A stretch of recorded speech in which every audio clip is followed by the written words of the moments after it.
Yeah, I don't think we're live, but there's a bit of a noise in the background on your end, I believe. So for being late, by the way, I completely lost track of time.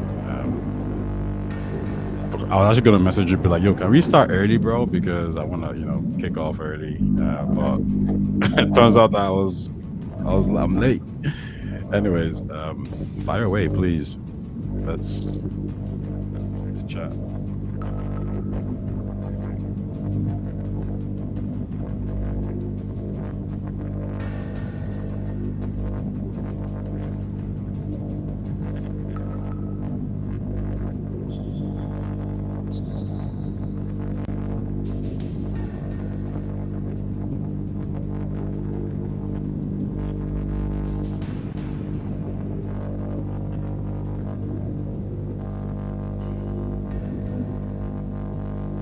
Can you hear me?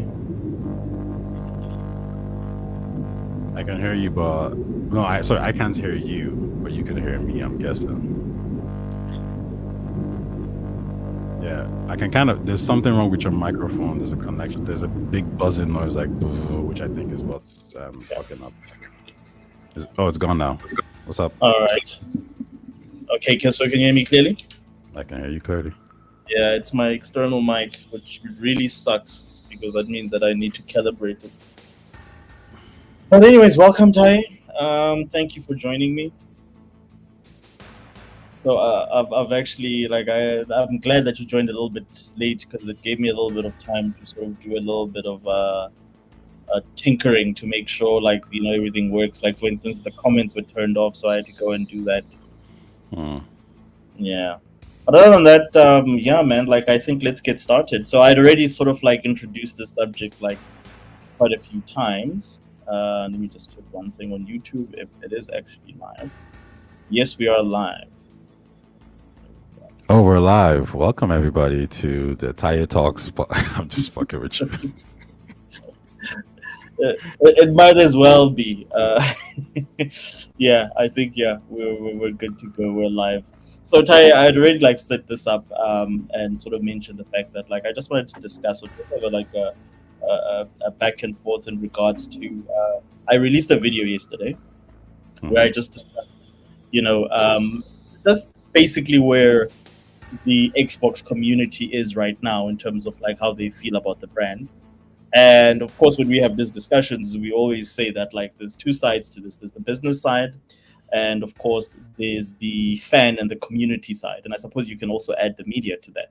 So I mean, we've had this discussion millions of times, but I think it's pretty awesome to have this, or to have this sort of back and forth on a podcast where everybody can sort of partake, or it's archived. It's something that's there for everyone to sort of reflect on. So I'm just gonna talk through the different points, and I think I did share these with you. So the first, segment is probably the left behind part, which is how I opened that video as well. To say, a lot of the older Xbox fans feel left behind, and I know you have some thoughts on this. Segment number 2 is probably going to be us just talking about so how do we define Xbox, since Xbox has sort of changed what they are. So what is an Xbox? Is everything an Xbox? Is that applicable to every platform that you can play a Microsoft game? Does that now become an Xbox? And I think the fourth thing that we want to talk about is who still cares about the Xbox platform. I mean, do publishers and developers still care? Is that a platform that they will still support going into the future? Does the community still care? And of course, the media. And I think that is something that is worth addressing because they always have opinions on Xbox, and most of the time it's negative. And of course, this one I think is going to be interesting, which is the bigger picture. So how does this all play into the bigger picture when it comes to gaming? And then, of course, here we can start talking about how the PC features into this or factors into this. Things like Steam, the so-called competition, Nintendo and Sony. And then last but not least, I think this is the one that is worth building up to, which is, so what next? So, since the game has changed according to Microsoft, what's next? What's the next steps for Xbox? And who is that? And this question has come up quite a few times. And who is this new Xbox for in terms of like target demographic? Who's gonna care for this next generation of Xbox, whatever that is in terms of shape or form? Understood. Uh, yeah. So I'll give you the floors to start with. Let's talk about me. Like let's start with me or people like me who are Xbox fans. Let's say since the 360 era, or maybe going back to Xbox One. You know, Hmm. where do we factor into this picture? Like, does Microsoft, are we still an audience that Microsoft or Xbox still wants to port or is interested Hmm. in going after? I think the main or the key thing here is you need to define each type of Xbox player. And there are Xbox players who are there for the backward compatibility. So they're used to the ecosystem. They're like the Halo 1, 2, 3, the Gears of War. And these individuals, their main concern was, what is going to happen to my Xbox and all my games, my huge library of games? Am I in a situation where I'm stuck with the Xbox Series X as a console to then play these games going forward? So 10 years from now, 20 years from now, if I want to play Starfield, do I need to put up my Xbox Series X or S? Or do I need to go buy a new copy, etc., etc., etc.? So these individuals, they have a good claim, a good argument here. Now, Mm, what you can say here is it was never always like this. The traditional console was always you buy a game, and yeah. for that specific console, those are the games that you can only play, and then you move on. So this is more of a, I guess you could say, a modern problem now, because even with the PlayStation, with the PS3, you can't. There's no backward compatibility. It's PS4, and it's PS5, right? But for these individuals, these specific individuals, Microsoft or Xbox has already said that Hmm. we will be releasing a new console. So you already saw it out there. Now, what about the future? But have also stated that we will also be releasing next gen consoles with different partners. So if your concern is the backwards compatibility, you are sorted. Hmm. This question has been more or less addressed. So for that consumer out there, they can be happy. They're a lot more relaxed. And I think this is primarily the main Xbox complainers, the ones who are complaining about this pivot. So that's number one. Number two, you have certain Xbox players who are more akin to you, who have Hmm. a tie towards the console from back in the days. Obviously, this came about because Sega and Nintendo kind of pushed the whole console war situation. So it's more of a Hmm. brand loyalty situation. You are the guys who defend and fight for Xbox when people take the piss out of them. It's more than a console. It's more. Some people got married on these ecosystems. Some people made best friends on these ecosystems. Some people dedicated their online discourse or their YouTube channels to this. So the burn is a little bit different, and the burn is different because it's all about exclusives to them, and an experience that can only be found available in this special club, which is the Xbox. Um, Mm, Xbox can't win these people over because their arguments are not in line with Xbox's future. They want to be everywhere, yeah. and they're gonna do that. And now, for you guys, I think some of you might say, "Well, be everywhere then. Put it on PC, put it on cloud, put it on whatever it is, but don't put it on Mm, rival platforms because you put it on rival platforms hurts the console experience." hmm. This is true in the sense that it stops the console from growing. Yeah. But they've said, "Hey, we are still releasing the Xbox consoles that maybe might not be from us, might be from Asus, Lenovo, whoever, but it's still coming out." But like I said, the key point for you guys is the exclusive part of the situation, and that is something that like there's no reconciliation there. It's happening. So I think for Mm, you guys to bounce off makes perfect sense. So the only people who are being left behind are people who want that exclusive experience. Everyone else, though, I think Xbox has done enough mitigation. They've answered enough questions to show you that you will be able to participate within the ecosystem how you want, when you want, whenever you want, and that's about it. So tell me, do you think, like for instance, franchises like Halo and Gears and Fable and Forza, do you think those franchises still maintain and keep their prestige, their value to the Xbox brand if Xbox is multi-platform? To the Xbox brand, yes, but it's a bit of it's like an offset kind of question, right? And what I mean Hmm. by that is when you think about Nintendo, oh, sorry, when you think about Nintendo IPs, Zelda has its own specific fans. Mario Hmm. has its own specific fans. Fire Emblem has its own specific fans. So Yeah, those communities are going to thrive when it goes multi-platform, and everyone there's going to be okay because the more people play Mario, the better. The more people play Fire Emblem, the better, right? Um, the offset of that is because it's under Nintendo's umbrella, it does help Nintendo as a whole, right? And it kind of creates this image for Nintendo of high quality, top quality games that have a unified approach in how they look or play, etc., etc. And for the Xbox, because they're multi-platform, those games, those individual IPs will grow and they will reap the benefits from that.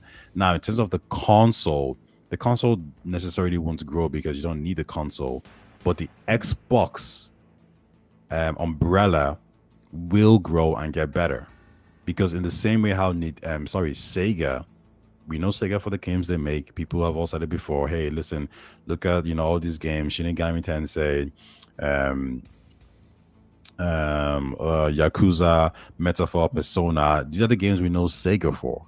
When you look at Ubisoft, everyone knows Ubisoft for Far Cry, they know them for Assassin's Creed, and Ubisoft's brand is under that umbrella, right? All those games. So the same thing will happen for Xbox too. You will still, recognize Xbox maybe as a publisher, not as a console maker, but as a yeah. publisher of Halo, Gears, etc., and Forza and all these other games. Okay. So, what would you say? Like, what would you say to someone like me, in terms of like, okay, cool. So the Xbox, so the console wars are over. I mean, like, I think that that's pretty much the mantra right now. So the console wars are over, and you guys pretty much got your ass handed to you. So what would you say to someone like me in terms of like an alternative? Like, because clearly, there's nothing more to support based on the things that why or the based on the things that we was valuable to us as core fans. So would where would you say we need to go next? If the ultimate reason why these guys play games is for the feeling of exclusiveness, then I would say go to Nintendo, and then maybe Sony next because they have timed exclusives, right? However, if the reason why you enjoy these games is convenience, is a good deal, it's all these other factors. It could be Hmm. Game Pass, it could be cloud streaming, it could be just playing a lot of good games that you like, and maybe your passion for these IPs, aka Gears of War, the ecosystem, the application. Then I would say stick with Xbox. Like, I mean, like, why would you go somewhere else, right? If like for me personally, if I know that the Xbox console will play all Xbox first party games, Hmm. which makes them the biggest publisher in the world right now. So that's number one. Number two, I'm gonna have access to my backward compatible games, my Gears of War, my Halo, my Forza games. Okay, that's cool, that's dope. And three, the console device will let me. Obviously, this is speculation, but I think we all kind of have an idea that's it's happening. But the next device is going to be a PC centric device that's going to allow me to have access to Steam. And with Hmm. Steam, I'm going to have access via to the PlayStation IPs, aka the God of Wars, um, the Last of Us. Is that a good value proposition? My answer is yes. I'm not crazy about playing God of War. 6 months in, I'm seeing Sony start to release these games on PC on a regular basis, and that time is getting shorter and shorter and shorter. So if it's 1 year, I'm willing to wait, and I'll have access to Game Pass and all my Xbox library as well. So I think it just depends on who you are. I think the for the if you're somebody who maybe you just like exclusive games, and you like the idea of having something that no one else has for 5 or 6 months, maybe 1 year, then PlayStation is a place for you. Actually, even further, Nintendo is a place for you, and then PlayStation. So that'll be my answer to that question. So like the only thing I disagree with you there is that like I think PlayStation would be a more, which is what happened in the Xbox One era. I think a lot of the guys that want those sort of like curated exclusive experiences, and again, I think generally in gaming, that's aside from Nintendo, I think it's going to be something that becomes rarer and rarer. But I still think like a lot of those guys will probably go to PlayStation because they offer a much more similar experience. Um, the only thing, so actually just one last question before we move on to the next segment. So the only thing I want to know is that like, so what, name three things, like if I'm a hardcore gamer that's been like with Xbox since Xbox One or the original Xbox, that's been with Xbox in the 360 era, and I valued things like those specific IPs that Xbox used to make and those specific experiences and that ecosystem. Are there any things, if you had to give me three reasons to stay on Xbox, what would be those reasons?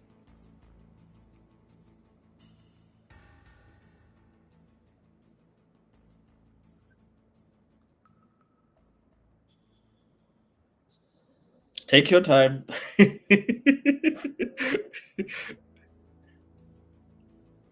Sorry, I didn't know I was on mute. Man, talking to myself. My bad. Oh, were you Uh, talking?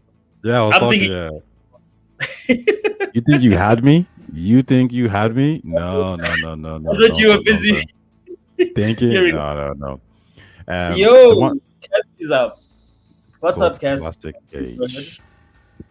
Triple. You could go with the name Triple C. It's not Yeah, actually triple. Actually, Triple I'm C. gonna Yeah, go ahead. What's up, not triple bad. C? The reasons why I think for someone to want to participate within the Xbox ecosystem would be the default option one of, well, first of all, be your backward compatible games, right? So you want access to that. If you have hundreds of games on Xbox, Mm-hmm. why wouldn't you want a device that can play those games? So that's number one. Number Mm-hmm. two, the next one will be the advantage of play anywhere.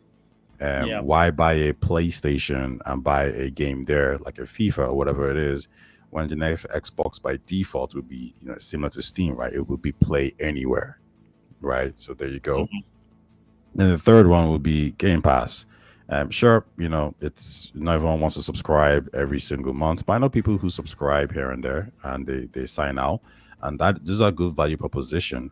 The only thing Sony is really offering you is exclusives day one, but eventually that will bounce off to PC and maybe who knows to Xbox as well. So if you are somebody who wants exclusives day one, then PlayStation is for you. But I think if you look at the other things, the accessibility, the Mm-hmm. affordability, so like something like Game Pass, Yeah. and the fact that you can play these games, play anywhere, these games play anywhere on different platforms. I think Mm. that's a W, and I think that's good enough for me. You, it seems not so much, but it's Yeah. you're a special case.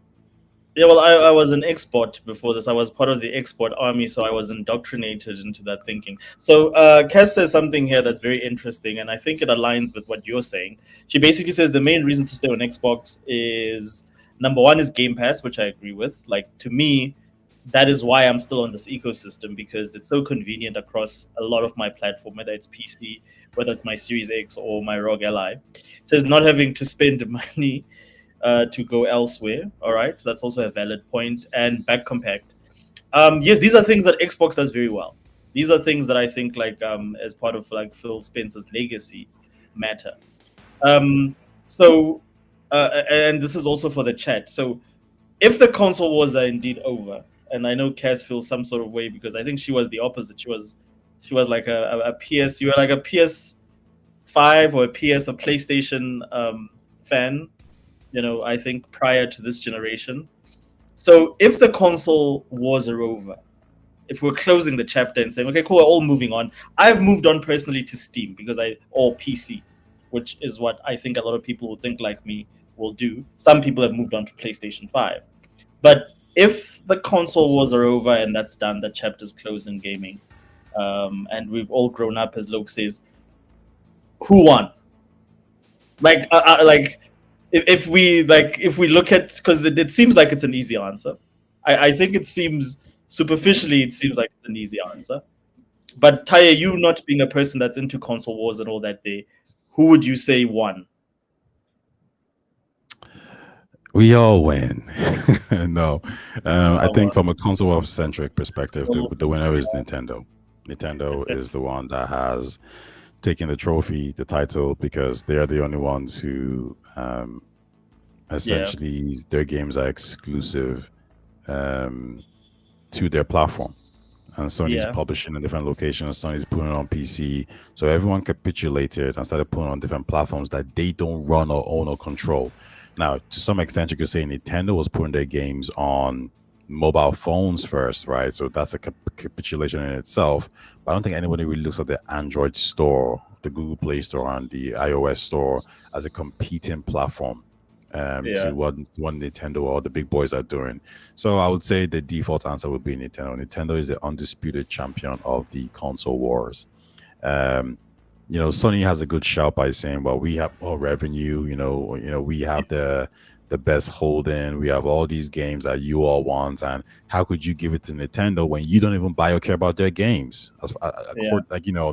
We were never going for that family young markets. So if they want to, get an extra 500 million players based Hmm. on appealing to kids, why do you as a console war fan care? Because the only reason why they're winning, and this is what maybe Sony would say, is because they appeal to a different audience that had nothing whatsoever to do with the core audience. We are the console war champs because we focus on the core audience. I would say no to that still, because when Sony first came into this market, everybody knew Nintendo was still a happy go lore, family friendly platform, Yeah. and the console war still existed, even though Sony was going for a more mature crowd, right? So we can't, we can't just put it off. So yeah, Nintendo is the undisputed champion. What are your thoughts? Who do you think won? So Cassie says she was a pony last gen, for sure, but both Xbox and PlayStations are dookie. Yeah, that's true. I believe that. I know you share a very different opinion. Dudes is fighting for scraps on both sides. Yeah, you know what? I think that is there's a lot to be there's a lot of truth to that. Um, but yeah, so I'll give you my opinion. Sorry, just a quick one. How do I? Because I see now it's like it's just focused on the video. How do I remove the spotlight of the video? Because I see it's not On showing the us on the left hand side, click on the video again. on the left hand side. Yeah, you should have all like your videos, like like my picture, your picture, your the video. Yeah, it says spotlight, so it's spotlighting this video. So Yeah, how do I so remove? so double click on it again and it should go away. Or like click on the spotlight version again and it should go. Oh, there we go. Got it. Yeah. All right.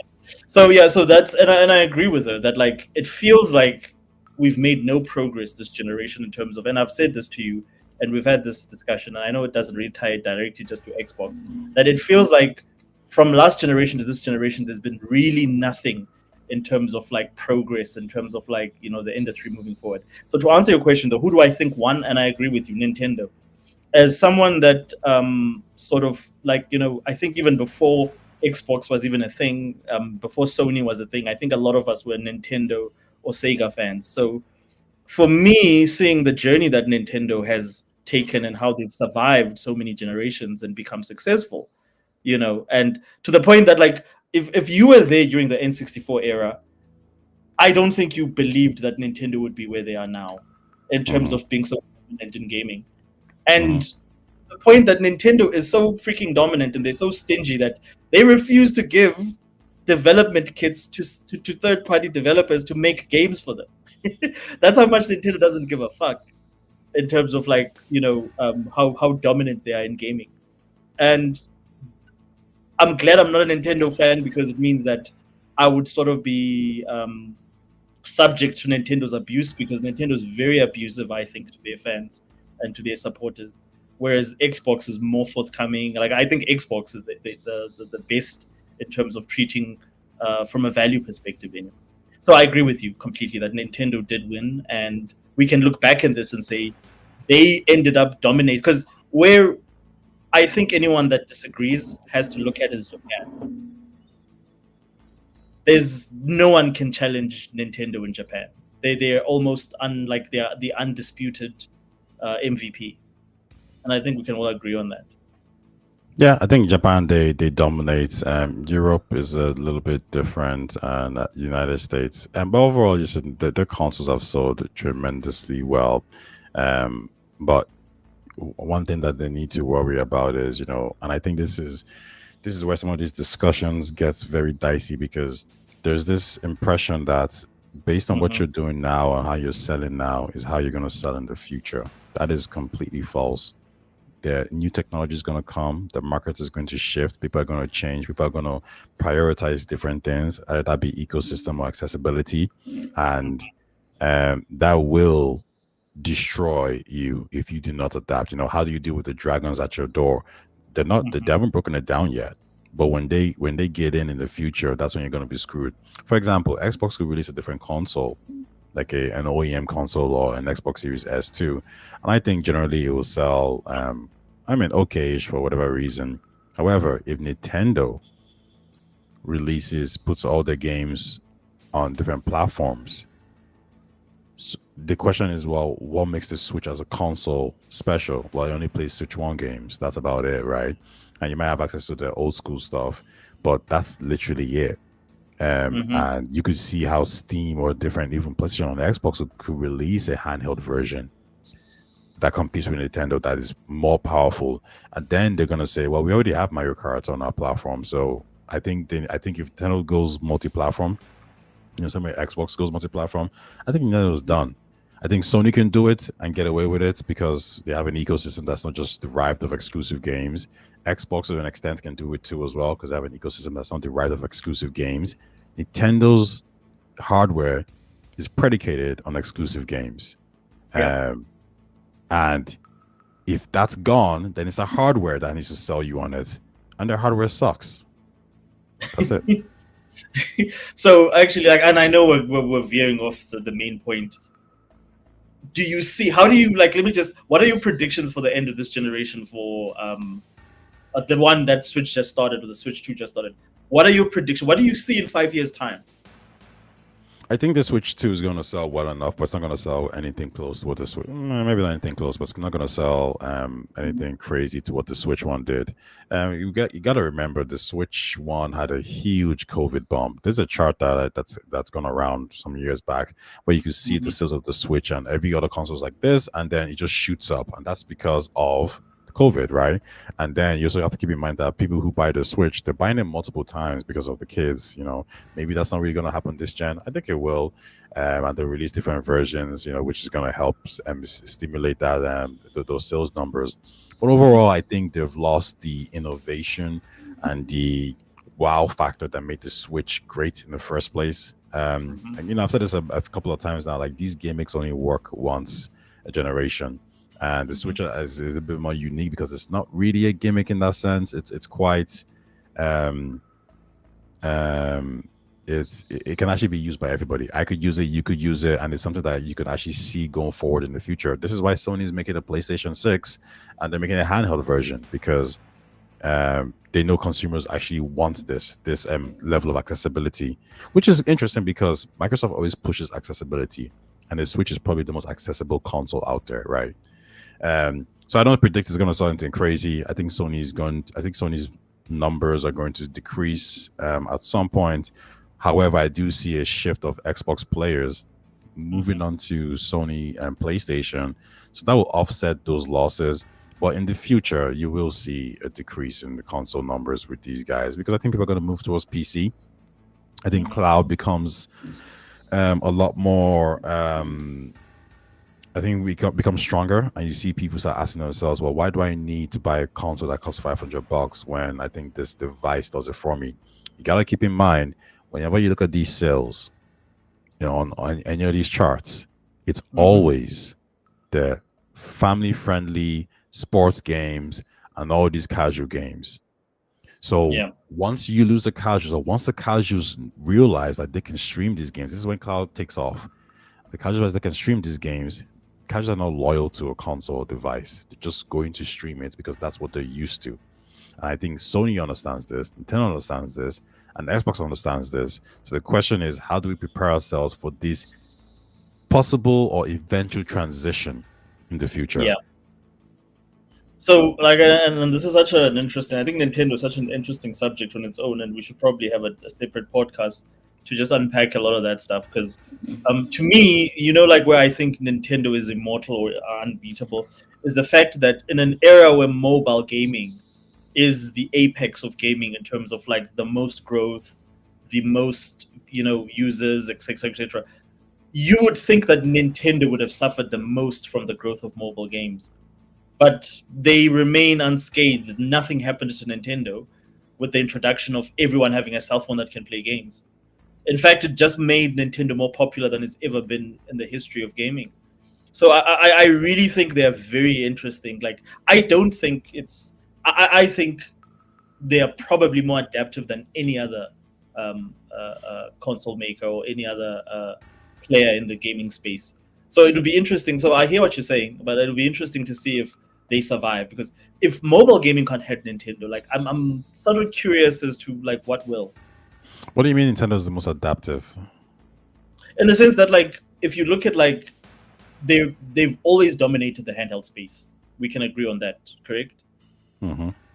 From Game Boy all the way up to the DS, all the way up to the Switch. So what I mean by adaptive is that you would think that with mobile gaming and games, and cell phones being able to play games that look better than what's available on Nintendo, that Nintendo would have suffered in terms of market share. People have moved away from buying expensive. Someone once named Nintendo's games like expensive $50 pieces of plastic.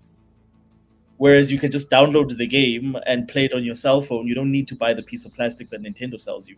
But people still insist on paying Nintendo whatever they want for their pieces of plastic. Even though mobile gaming is out there, it's available. You can play Genshin Impact, you can play these games on your cell phone. Why are people still buying Nintendo for Pokemon and Super Mario?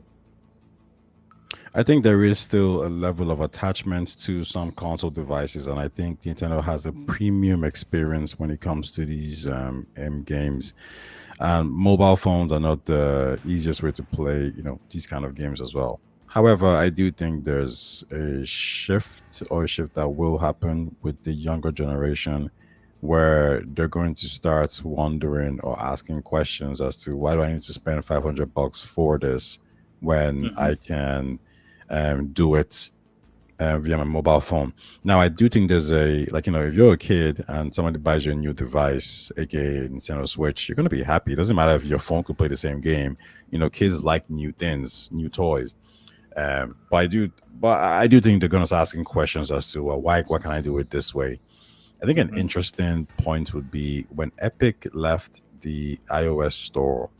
How many of those users um, how many of those users came back? Like, how many of those users went to different platforms to play Fortnite, or did they just like say, "Okay, screw it"? I guess I'm looking for like some kind of attachment rate to these devices. And I don't think Nintendo really has that because, like I said, the GameCube didn't really sell crazy numbers. The Wii U didn't sell crazy numbers. So it seems more that it's the uniqueness of the device that's going to sell it. Nintendo needs to just be careful. Like, I get what you're saying that they're powerful, they're doing well with the handheld market, but I think these consumers are very fickle. They will Mm-hmm. leave you when the trend changes or something happens, and you can't rely on that. What you can rely on is your hardcore fans to always be there. The hardcore fans are the ones who bought your Wii U console. They're the ones who bought your GameCube. They're the ones who bought your N64. But as you can see, those numbers range between 30 to probably 60 million, probably even less now, because people are not really too happy with Nintendo. Um, so yeah, like if you rest on your laurels, you will lose a huge consumer base, 100%. But for now, they're dominating handheld wise. They're doing great, fantastic. Good luck to them. Thank you for bringing competition. Cyberpunk on the Switch 2 looks great for that little kind of device, for that small device. But yeah, they Mm-hmm. need to just make sure that they're looking at the future and not the present. Yeah. So, welcome, Mr. Vega. Mr. Vega is in the chat, and then he says, "Look up Wii numbers." Um, so I don't know. Did you mention Wii as like not selling very well? I think you said Wii U, ne?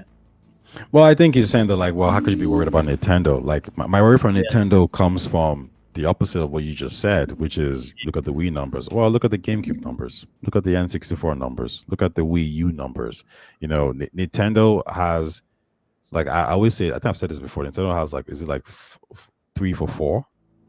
Which is, if you want to look at like the Uh, consoles that I didn't don't. perform, You that see, that this is those. why I feel like we need to do a separate, just like a Nintendo, like a rundown, because Nintendo's got such a. They probably have the richest history, Mm-hmm, from being an escorting agency back mm-hmm, back in the day, from being a card making company making adult cards or adult playing cards mm-hmm. to running adult hotels to being all the way into a toy company. Like I think to me Nintendo to me, if you ask me the truth, and it's ironic that they chose an Italian plumber as their mascot because there's a lot of for the lack of a better word, there's a lot of yakuza-ish elements about Nintendo's history. But yeah, like No, I this really is true. But yeah, I'll say this. Just obviously because we won't get into Nintendo too much. But I'll say this to Vincent. When you look at who's the most consistent console maker out there, it is PlayStation from a home console point of view. yeah, PS1 hugely successful. PlayStation 2 hugely successful.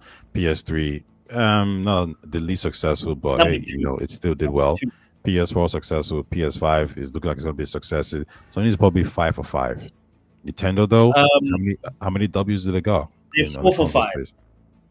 No, Sony's so four for I think the PS3 you could say it. I mean 80 million units, 90 million units. no, it made around like 87 million in terms of sales, but Nintendo was so the Wii was still over 100 and something million, so it was still number two. Okay, if you want to say that, yeah. So we can say Oh, but I'm not right. saying that that's a fact though. Like No, he's but right. like I mean, 80, yeah, but like 80 million PS5 goes. That's a W to me. I don't think I don't think that's an It's a, L. it's a, Like it's a I'll give an W. example here. I'll give an example here. If the PS Vita, like I think the 3DS, not the 3DS, the DS sold over 155 million units, for example, right? If the PSP sold 100 million units, that's not an L. That's to me that's a win. No, no, no, no. So Vincent says, don't forget 140 million DSs. Um, Look, yeah, I agree. I agree. They like the DS was a runaway success, but you mentioned that the 3DS in the past when we've had these conversations, Taya, that like the 3DS was not as successful. In fact, I think it sold like half of the previous DS, or Yeah, yeah, yeah, almost lost like a third of the sales. yeah, yeah. That is true. Hmm. But like I guess my point, okay, if you can give them that W, I'll just say Sony's still the most consistent, whereas Nintendo they have flops like the GameCube, N64 to an extent, and they have the Wii U. They have more problems on the home console front than Sony has. I agree with you. Like I did not see Nintendo coming back after the Wii U, and they proved me wrong for one last time where they did make a comeback, and they went on to dominate, which I never saw coming at all, actually. So there's that. But I do agree with you that like yeah, they like Nintendo takes a lot of risks, but at the same time, such a difficult company to describe. But at the same time, they're very conservative in terms of like their games will always be the core of their value proposition, unlike Sony or Xbox that have changed strategies. Nintendo just realizes that having IPs that people want, that is associated or attached to people's childhoods, is the best strategy you could have. Oh man, I disagree. You reckon? Um, well, no, well, I disagree with your statement when you said Nintendo doesn't change strategies because they make games that people want. Well, I think Sony makes games people want to, and PlayStation makes and Xbox makes Yeah, games that people want as well. So they all make games that people want. It's just Nintendo's really good at it. Like they're very, very good at it, and everyone yeah, else very, is just not as good. Well, Sony's yeah. good, but like Xbox just isn't as good. A change in strategy is Nintendo But changes the strategy more than anyone else because yes, a motion control is a change in strategy. A dual screens is a change in strategy. A a the Switch is okay, but like all like the Wii and the dual screens were changes to how you play your video games. Um, However, like, but to Whereas your point, Sony and Xbox never did that. yes, Well, they but to did it your as a point, periphery. but like Nintendo was like, I think Nintendo was founded in 1889. So you Hmm. can imagine how many times they've had to change strategies in terms of like to adapt and survive. So I agree with you. Like they do change a lot of strategy, but like what I mean by them is that like so what I mean by that is that they are consistent in their delivery. That regardless of the change of strategy, what is still the core focus of Nintendo? It's the games. It's the IPs. Their IPs are ever like they are the only manufacturer that you could say they have evergreen IPs. There's not a generation where Mario game did not sell. Am I lying? No, no, you're right. They always sold. They always sold for But sure. like for instance, I'll give you an example. God of War struggled in the PS3 era. Hmm. Gears is struggling right now. Um, what's another IP that has struggled? That Halo is struggling for Christ's sake. I mean, like, so I really think they've mastered the way to make like Link has always sold, Hmm. Mario has always sold, Donkey True. Kong has always sold. Very Like, much. and they've mastered that these characters we will make these games until your for your grandkids. I reckon Mario and Zelda and Donkey Kong will still be around. But anyways, that's not what this is about. This is supposed to be about Xbox, not Nintendo. I think let's put aside some time and then do that and talk Sure. about like just focus on Nintendo. But anyways, let's move on to our next subject, and I'm gonna just sort of like just for time purposes, Taye, because I know that you've got stuff that you need to get to as well. I'm just gonna like squeeze together a couple of these, and then so that we because I think you've covered quite a lot of this already anyway. So what is an Xbox? Right, is my next question, and why should anyone still care? The question it really depends on how you want to answer it. But I'll start off with this. An Xbox Yeah. is a device that plays Xbox games. Now, the problem is at some point, Microsoft realized that, or the guys at Xbox realized that you don't need an Xbox just to play Xbox games. Yeah. And this is why they all got came up with the idea of everything's an Xbox, right? Because if it plays Xbox games, then it's an Xbox by default. Hmm. But it's a lot trickier than that. It's not just playing Xbox games that makes you an Xbox. It's if you have the ecosystem on, because what when you buy an Xbox, you're not buying the box. What you're buying is the software, the application, the OS, right? And as far as and that's this is just like technology. This is just coding now. If you have a device that runs the OS, then by definition or by default, that makes it an Xbox. Hmm. Um, when you run Apple on your when you use your Apple and your Apple phone, it's the OS that you're buying. When you buy an Android phone, that could be Samsung, it could be HTC. Because remember, HTC, it's Samsung. All these are phones made by different manufacturers, but you're buying an Android device because it runs the OS. Um, when you have Steam on your desktop, when you have it on your Steam Deck, when you have it on your Lenovo Legion Go S, when you buy the Steam machine and you have Hmm. Steam on it, when you buy an Xbox console, the hybrid PC one, and you download the Steam application and it runs and it replaces the Windows OS and it's now a Steam box. It's the Hmm. OS that matters.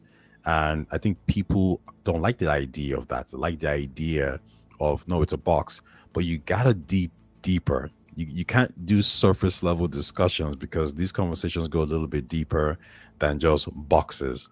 So when Xbox says, "Hey, listen, this is an Xbox, that's an Xbox," the question is, does it run the Xbox OS? If the answer is yes, then there you go. It is an Xbox. I had Stadia, and like what is Stadia? Well, it's where the application runs. Hmm. It's wherever it runs. And if you're a PC gamer, you can trick your PC into thinking it's a GameCube, and you get all the GameCube games. It's the GameCube OS. It's a PlayStation OS. Everything is just the OS. Your PC can do these things. So what you're really complaining about, what people are kind of pushing on about, is the box itself. Whereas the real answer is it's the Xbox OS. Wherever you find the Xbox OS is Mhm. where you find Xbox. Okay, so to you, it's like, what about like things like the IPs? What about like, for instance, the history of the of that specific brand, which of course is always tied to the box, because this transition point is new, where we're saying, well, we're moving away from the box. Um, what about all that stuff? Do you think that stuff then sort of like, do you think people are going to disregard all that stuff, whereas Sony is still the box and Nintendo is still the box? Well, I think people want to associate certain gimmicks or I don't know what to call it, but people want to associate certain points to that specific box, whereas it's actually the OS. So I could even put this question to you: Hmm. as soon as Xbox said all our games are going on PC, why didn't Xbox cease to exist? Mm. Because for me, what made it easy, like where like I didn't really care about that back in 2015, was you guys own Windows. That's your platform. So you're just saying we're gonna put our games on another Windows platform.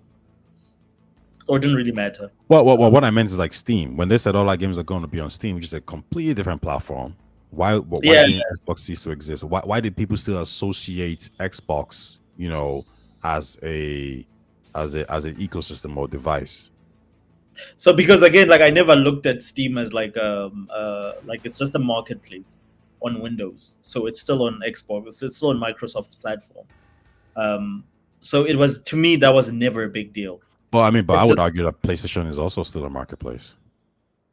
um In fact, I would argue like PlayStation is a marketplace that has yeah. exclusive games, but Steam is a marketplace that has exclusive games too. Um Look, there's an argument to be made there. Of course, there The is. I only always make good arguments. What are you talking about? the only difference is that, to me, Steam has always been non-threatening to anything else outside. Like the only people, like, and again, even Microsoft didn't consider Steam a threat up until recently, up until like what, a couple of years ago, when they decided to sort of like focus more on putting games on PC. But other than that, because like I think for the largest uh, part of Microsoft's history, they'd sort of given up on gaming, especially specifically PC gaming. It was not a thing they cared about. It's the same reason they even made the Xbox, is because they sort of didn't see PC gaming as a thing that they wanted to do.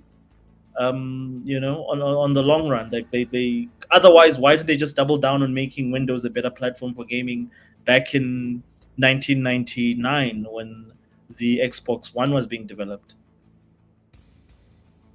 or But the then, original but Xbox? you see, but then my argument there would be just because a manufacturer or a service provider has Mhm. cornered the market and they're only focused on a specific part of the market doesn't mean it was a wise choice.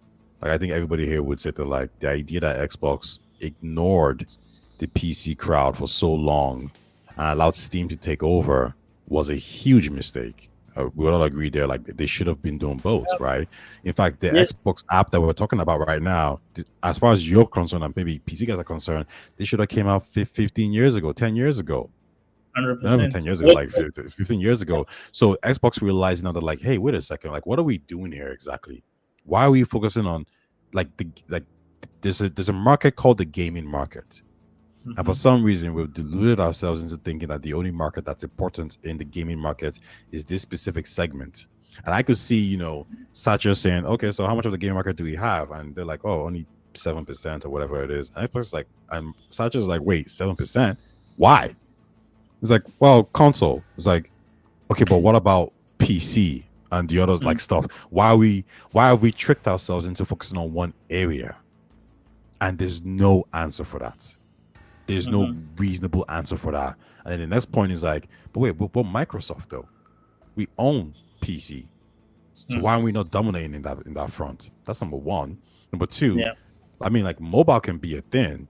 Like why aren't we doing mobile? Why is it that like all these small companies are popping up and they're making the Candy Crushes, Monopoly Go, and all these things, and we ain't there yet. I don't understand why we just decided to focus on the smaller segment of the actual gaming market, Yeah. which is also extremely competitive because you got Nintendo there and you got Sony there. Why are we doing this to ourselves? Well, And I the mean, the reason why, original yeah. Well, the original idea was because of the fact that they dominated like the your study, your office. Microsoft owned that. The area that they didn't dominate was the living room. That's why the Xbox exists, is because is it, Shane Blackley? mm-hmm. Seamus I forget Blackley. his Seamus Blackley.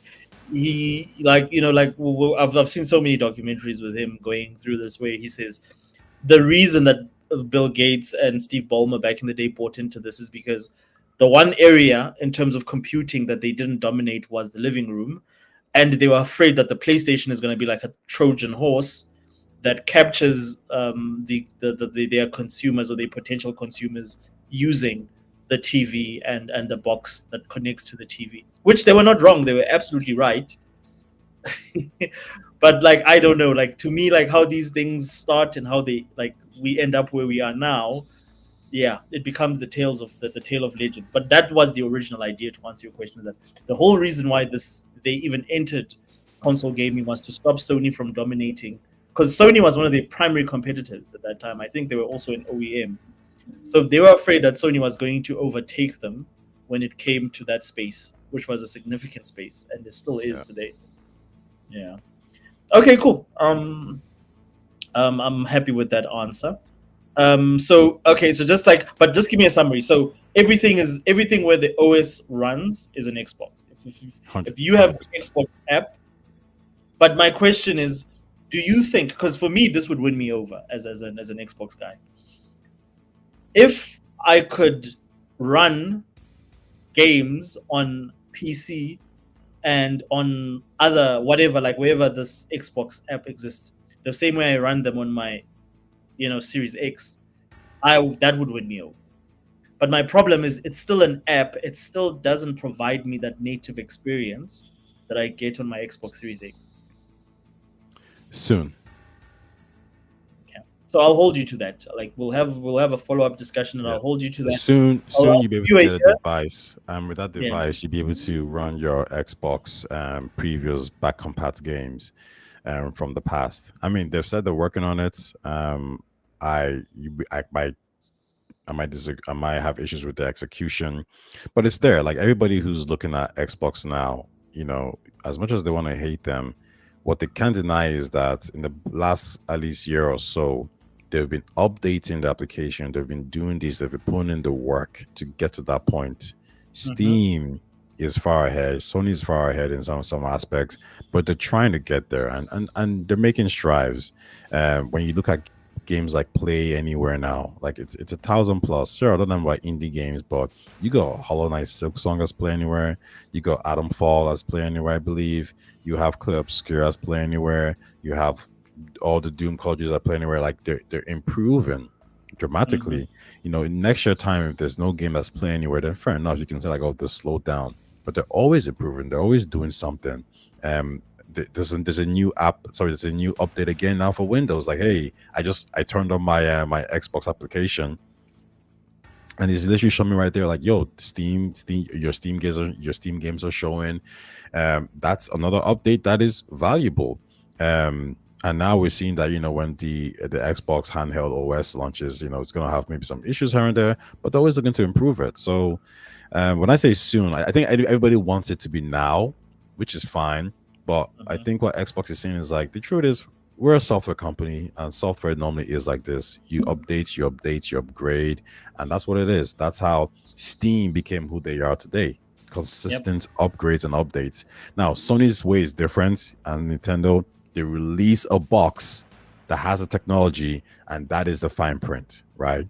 Microsoft is saying we don't have to do that because we can just go back to what we normally do, which is like keep releasing updates on software or upgrades for these guys, and which is what Netflix does as well, which is what all these other tech companies do. They release updates, so Microsoft just going back to like their core way of doing things. And I think 5 years, 10 years from now, Xbox will be a very different proposition, and I think everyone will enjoy the the software. Okay, so let me ask you a question. Since we're talking about Xbox and software, you saw the sales numbers for Gears of War. Um, what was it called? It's not Reloaded. Is it Reloaded? I think it's Reloaded, right? If it's reloaded, yeah. Yeah, on Xbox. It is the not really remaster, because I was very disappointed personally playing this on PC, seeing that there's almost no improvements from the Xbox One remake, or was it a remaster? I can't remember.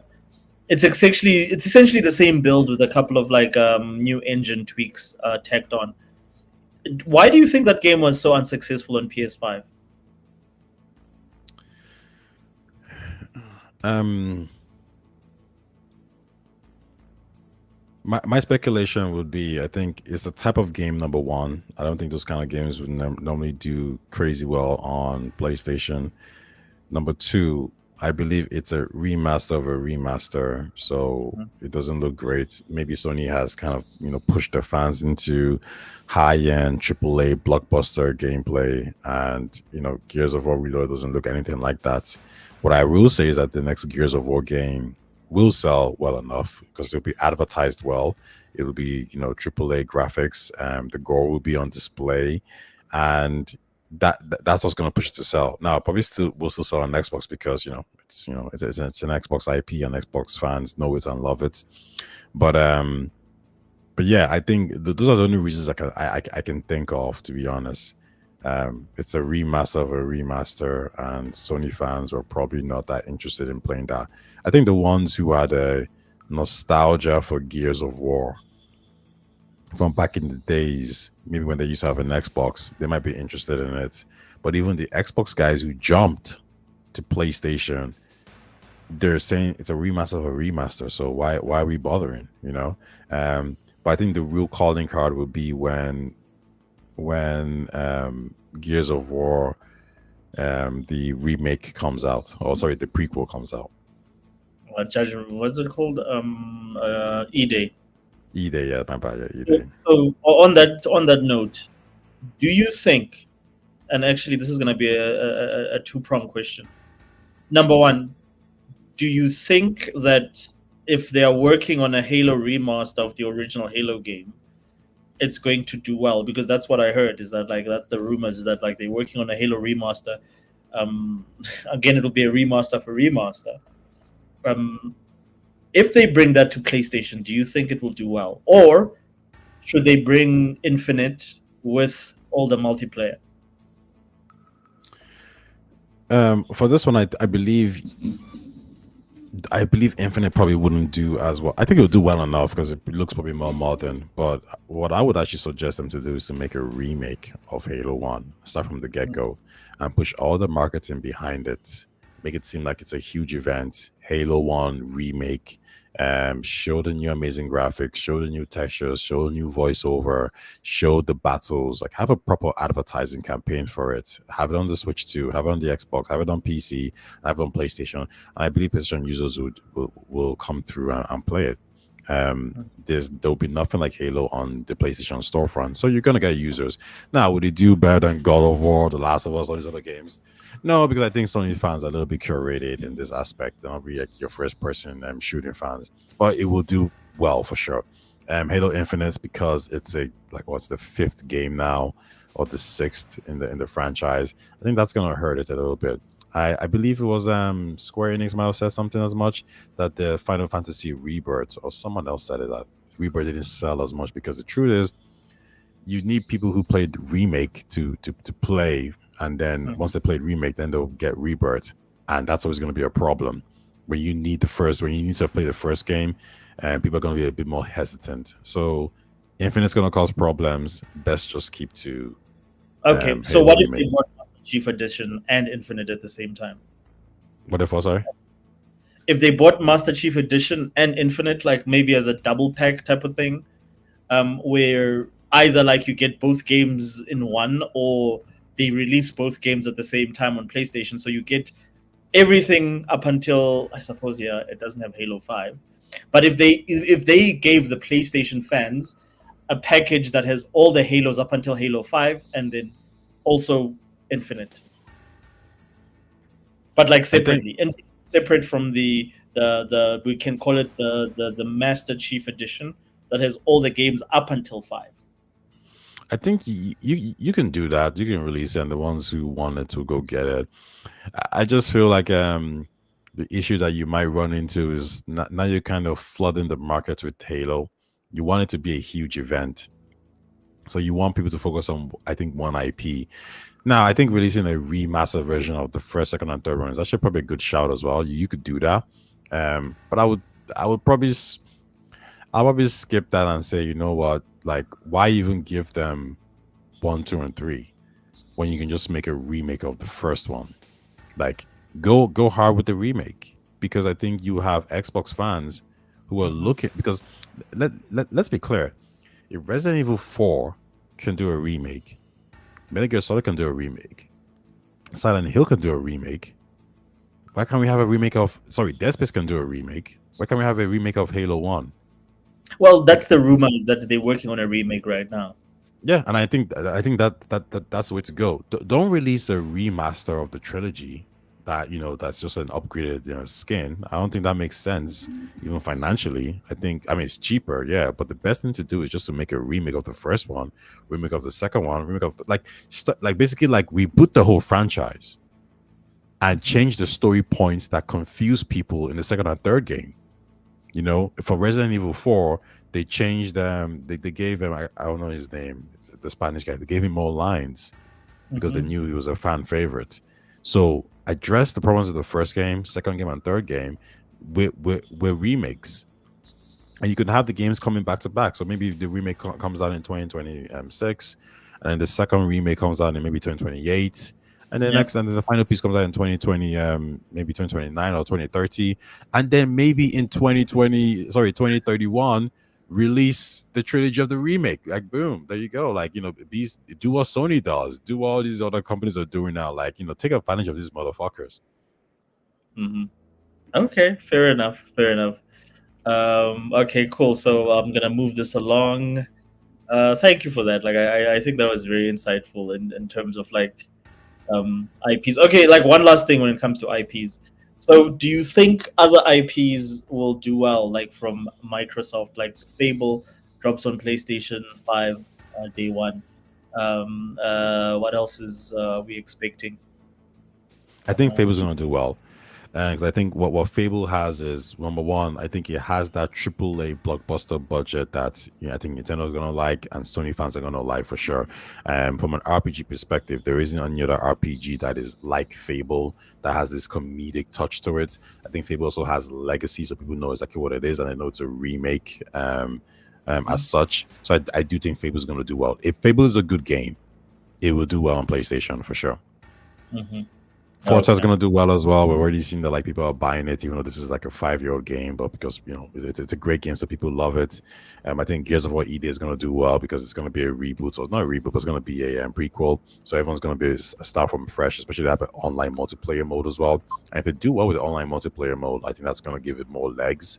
Um, what other Xbox games do we have? Sea of Thieves, we know it's done well. It's done 1 million. If they release a new one, the new one's gonna catch more attention for sure. Every Xbox game that I believe is a strong IP will do well on other platforms for sure. Okay. All right. No, that's an interesting thing. Look, I hold a different view. I think it will vary from a franchise to, sorry, yeah, franchise to franchise.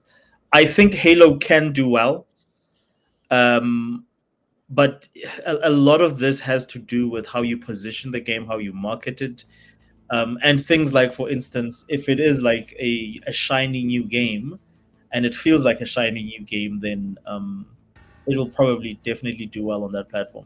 But at the same time, I think there's a lot of room for risk, because I think at this point in time, if you look at Xbox's success on PlayStation, if you don't count Activision and Bethesda's games, they're literally sitting at about 50-50 in terms of like the successful IPs versus unsuccessful IPs on that platform. Yeah, but I I guess the mean, question is, were those games even good in the first place? Hi-Fi Rush is a brilliant game, but it flopped. Pentiment is a widely acclaimed game, even though it's an indie game. It flopped. And I don't want to there's sound a like I'm capping here, but I think there's circumstances to say why those games didn't do as well as they should have done. Yeah, yeah. Like I think there is a discussion to be held there. I mean, Forza is the one outlier. Forza and Sea of Thieves. And again, Sea of Thieves is a like, and again, to me, it makes sense. As someone that's been a PlayStation gamer, racing games are like a staple in the PlayStation platform. So you're releasing a racing game, and it happens to be the best racing game in the industry, which is what Forza Horizon series has been. Of course, it's gonna sell. Games like Sea of Thieves, with the popularity of pirates, the popularity of ocean battles and whatever, of course that game is going to be a sleeper hit. But when you get to third person shooters and you get to first person shooters, that is very tricky. This is why I don't think Halo and Gears, in my opinion, both of those games are going to struggle, even with shinier versions of those games, because those are not staples for the PlayStation audience outside Call of What Duty. about the first party, like sorry, first person audience, right? Because I think games like Battlefield sell well on PlayStation, and games like Call of Duty sell well on PlayStation. I just think that the problem is there hasn't been any shooting game that has the brand recognition and is that good that PlayStation fans will gravitate to. Because the fact that like Call of Duty sells well, and even a Battlefield shows that like there is an audience out there that likes shooting games, or and and they like it from a maybe casual point of view. The question is, is Halo good enough? Well, if you make a Halo good game and you advertise it well, I could see like why wouldn't the Call of Duty fan who plays a Call of Duty fan on PlayStation, why wouldn't he consider Halo if it's a good game, for the multiplayer and the story? Because it's not the same type of first person shooter. It's the same reason why like Doom. Like the thing is, what people do is that they often think just because the perspective is not enough. Like I mean, Uncharted is a third person shooter, and it sells 20 million on PlayStation, but Gears couldn't even manage 500,000, and it's a third person shooter. So it's not the Mm, perspective; it's the type and the setting. For one, modern like war games that are based in reality, like Battlefield and Call of Duty, tend to do well across all platforms. Sci-fi shooters are very much a niche. Like, go look at the sales of, like, for instance, Doom 3, which is like a sci-fi slash horror shooter. Go look at the sales of things like maybe a port of Half-Life historically. Go look at all the sci-fi shooters and look at Sony. If you want an indication of what games do well, look at Sony's first party offering. That will tell you the sort of games that you need to sell on PlayStation. And mm. there are no sci-fi like or high fantasy sci-fi third person shooters that Sony makes. And there are no futuristic space marine. They've all failed. There's a reason Killzone doesn't exist anymore on PlayStation. That's not a coincidence. Well, you see, so here's what I was saying. Like, yeah, I don't believe that. I do agree that Xbox became the shooter box, and all these games did well on Xbox. But I would say, like, keep in mind, Xbox lost like 30 million users because of the Xbox One fiasco. There's an audience out there that clearly don't like, that probably used to play Halo back in the days, or probably used to play Gears of War back in the days. I think that audience has now moved to PlayStation, and they're ready. They're ready for a new Halo game to be on PlayStation, or a game to be on Gears of War. And if that audience purchases those games, and the marketing says this is a great game, and the review says this is a great game, this is a sleeper hit, this is Halo at its best again, and it's a whole reboot, and you're showing me trailers of Halo 1, amazing graphics, doing Mhm. superhero stuff, your typical white male, saving the damsel in distress kind of stuff. Why do you have Man, to say all that? these right wingers are gonna jump on this shit. Like, of course, like, that's an audience right there. Then you're gonna have the left complaining, saying not enough black people in this. And everyone's gonna be buying. Like, listen, like the marketing is there if you want it. So I do think the audience exists there, and because we know they exist, because we know some of them are playing Call of Duty still. Um, So I don't think these yeah, games were. I don't think Killzone was a good enough game. but it For that was. good enough, like Halo quality. I mean, these are the guys that make probably the most this generation the best selling franchise outside Spider-Man, which is Horizon. I mean, Horizon is doing mad numbers. I No, mean, I'm talking about Killzone though. yes, I mean Killzone. They only released Killzone 4, and then they moved on to Horizon. But by Killzone 3, the game they perfected like the formula of making a great Killzone game. Yeah, but I guess my Killzone question would be how is many like those the a Killzone great even game. sell. I have no idea. I've never looked at the numbers, but you'd have to go to the PS3 and the early PS4 numbers to see how much Killzone did. But even like a Resistance Fall of Man, which was a game by Insomniac, can you imagine a Resistance Fall of Man in 2025? How good that game looked. But Sony abandoned that because there is no audience for sci-fi shooters on PlayStation. That's just my opinion. I don't think Yeah, it's so a no, big. you're right. The audience wasn't really there, but I don't think the games are great in the first place either. But they were. Go look at the ratings. None of those games scored below 80. Like, I'm like, okay, well, okay. From a sales perspective, I'm looking at, I just did a quick search for this, the sales. Killzone, um, Killzone Shadowfall on PS4 sold 2.1 million. No, that can't be right. That seems way too small. Killzone Well, 3 that sold was a 2. that sounds right. That's probably right. That was a launch title for the PS4. 2.1. Killzone 3 sold 2.89. Killzone 2 sold 2.60. Um, Resistance sold 2.1. 3 million, 1.79. I'm gonna ask like what were, and this is gonna be important. What were the Metacritic scores? All above 80, I can almost guarantee. We'll see. We'll see, bruh.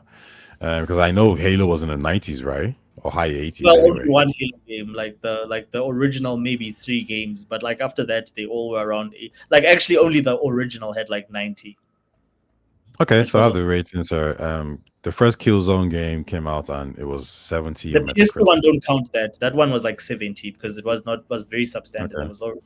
Start from Killzone Killzone 2. 2 was 91. Shit. Look at that. I'm not Killzone 3 was 84. exactly. Now go to the And resistance. Wait, Resistance wait, was wait, wait. Killzone Shadowfall is that was 73. on. No. That's a mobile game. That's a PSP game. Now No, move no, on no, no, to no, no, no, no. Shadowfall is PS4. oh PS4. Yeah, no. It was an early launch game. They were still figuring out the technology. So I'll give who are the guys that make those games? Hem Gorilla. Host. I'll give Helman Host the break there. I'll give him a leg by. But you see, So but the reason why I think you can't give them a leg by is because in the same way we saw the Halo franchise as an IP deteriorate based off the games being inconsistent. I think that's what happened with Killzone now. The difference is no, Halo had a huge market, a huge fan base in the first place. no. There's a huge like. I get what you're going or what you're going for with your example, but there's one difference. If you look at Killzone, Shadowfall is literally an outlier outside the 2 games. These are 2 games that got like freaking Oh, brilliant sorry. script. Just a quick one. Fuzzy says the first 3 Halo games were in the 90s, and I think that's the difference right there. They'll just say like you can release a good game in the 80s, 81, 82, 85, whatever it is, but when it's the same time as every Xbox, you can release Starfield, which is 83, but when Nintendo releases Breath of the Tears of the Kingdom, that's 97. Like what are we doing here? You can't Okay, fair you can't release good games and you're saying that like we're better than enough. them, but then them release a game that's 97 Metacritic. But like, why is it? Because I don't think any of the are any of the Horizon games over 90. High 80s. That's exactly my point. Is that this is a consistent developer. The reason Shadowfall sucked is because of the fact that they were disappointed at how.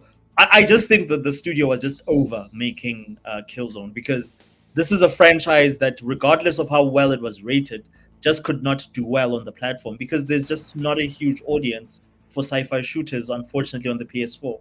Yeah, It's the true. same reason, and I put it to you, it's the same reason Helldivers did better on Xbox than it did on PlayStation. I think the evidence is there. Like I could take this to court, and I think I would Hmm. have a very decent case. No, I agree. I agree overall. Yeah. So they need to think very carefully about that. Like racing games, bro, shoe in. Like Fable will do well, RPGs do relatively well. But they just need to consider carefully. And again, this is something that Microsoft needs to think about. Do you need? And this is why I don't understand them wanting to put everything everywhere, because you don't need to. You have IPs that you know will they'll work well with Nintendo. Like Hi-Fi Rush is an IP I would just focus on Nintendo or Nintendo platforms primarily.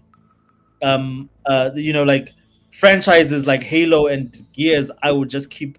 I If you have to keep just two exclusives, I would keep those exclusive to Xbox, because I don't think you're gonna have the same returns on a platform like PlayStation 5. The audience is just not there. I think the audience plays a role, but I'm even looking here and it's telling me that one of the reasons why is because it was more of a copycat to Halo. It was kind of positioned as the better version of Halo. And I think at that point, Halo just had a huge momentum that you just went, like anybody who wanted to play shooting games went over to Xbox. So you're right. PlayStation fans probably weren't crazy about it. But also something else that's important here, it's saying is that Call of Duty was coming out at that time as well. It wasn't like the shooting market was becoming crowded, so you had to be a great game and you had to be good. So Halo could survive Call of Duty because it's Halo. But if you were an okay game, a good enough game, you couldn't survive. For example, Metal Gear Solid, Medal of Honor was a game that couldn't survive Call of Duty. It was just Yeah, Call well, of no, Duty was no, just too big. yeah, no. I think like Call of like Medal of Honor's deterioration is very well documented, and it just the game got worse with each iteration. That had nothing to do with Call of Duty being better. Also, well, Call of Duty was getting better, and the opposite was happening to Medal of Honor from the PS1 era all the way to the PS3. Like we had some of the worst. Like I think it was Warfighter or something like that. Like we had some of the worst Medal of Honor games ever when they tried to do Modern Warfare with Medal of Honor. It didn't work. That's why they just ended up doubling down on Battlefield. Yeah, no, I can Anyway, agree. I mean, I can't go into the intricate details for sure. yeah, But no, I no, think it's a rabbit hole. It's definitely a okay, rabbit hole. yeah, yeah. But no, I agree. But I guess my point is those Xbox fans who left Xbox during the after the 360, Hmm. with the Xbox One and also the Xbox Series X and S, Hmm. they are now at PlayStation. I, And can I disagree with where did they go? to PC? I think a lot of them went. If I look at and I'll tell you why I say that. If I look at where the PlayStation 5 is now compared to the PS4, there's not been a significant amount of growth, even though the Xbox lost more players. The PlayStation 4 and the PS5 are literally neck and neck in terms of like users. And I know a lot of the users are still on PS4 as well. But I think you would see a much more significant if those guys left and went to PlayStation. I think PlayStation would be sitting over 100 million by now. PlayStation 5. What I think I think remember because Xbox went from was it 80 Yeah. million or to Yeah. 60 million with the Xbox One, and Sony went from 80 million to like 100 million plus. So I think those users did leave. And I think when it came to the Xbox One generation, the reason why you're seeing less numbers with the Series X and S and over, you're going to see less is you're right. Some of them moved to PC, but I do think there's a amount of them who did move to PlayStation. They just haven't we just haven't we just can't see the full number yet because this is probably the only gen where people are staying back a lot more, and people are still using the Yes. PS4s, people are still using the Xbox Ones. Yeah. Now when they all fully transition, I think you're going to see PlayStation 5 have an increase. And remember, Sony said it themselves with the PS5 that most of the people who are buying it, I think it was 30%, were all new users that they never Mm. had before. So, and I'm saying, like, why would a random person just buy a PS5? Clearly, these were probably Xbox users, PC users, or maybe randomers. So Sony does have new users in their ecosystem. We just don't know what that number is yet. Okay. All right. Anyways, I think let's move this along. And then we keep dwelling on Sony and Nintendo, and we're here to talk about Xbox. So I think, yeah, let's combine the last two subjects, which is what's the bigger picture, and if the game has indeed changed, where do we go from here? And specifically focusing on Xbox. So, um, what's we know what we've heard. Like, so what's next for Xbox? Like, um, what is the because we're at a turning off point. So where do we go from here? Because a couple of things, they've gone radio silent. We barely ever hear anything from them, like as opposed to a year ago. They are now sort of, they announced, the last thing that they announced was who's this, was Sarah Bond going in and sort of like letting us know that like they are partnering with AMD to make number of consoles, or yeah, they said consoles and PC devices and whatnot. So, Tai, where do you see Xbox going in the future? What's the next step? I think what we're seeing right now is Xbox is going through a transition phase, and that transition phase is, I would argue, is being done in the best way possible, and I can't think of any other way for them to do this. The transition phase is to be a multi-device platform, basically to an ecosystem storefront. Mhm. When you think about it from a console perspective, like I always said, the issue that people could say is that, well, if you leave the console hardware space, where am I going to be able to play my Xbox games and my Game Pass games? They've said it. No, we're making a different console, like for you. And for the future, we're trying to get OEMs involved. So, and we know they're getting involved. So, therefore, even from a long term play, you'll always be able to access your Xbox games because we're telling you that we're working with AMD to preserve this. We said it straight away that you'll be able to bring your back compact games with you.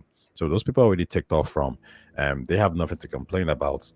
Now, if you do decide, hey, I want to go play, I want sort of like exclusives for me. Sure, you can say that. You could go somewhere else, but that's fine because as far as Xbox is concerned, you're probably gonna buy our games anyway because we are the biggest publisher out there. End of story. And we're looking to even improve our first party offerings from our Xbox studios. So you will be back. We'll get your money in some way, shape, or form. Um, Now, for me, like it's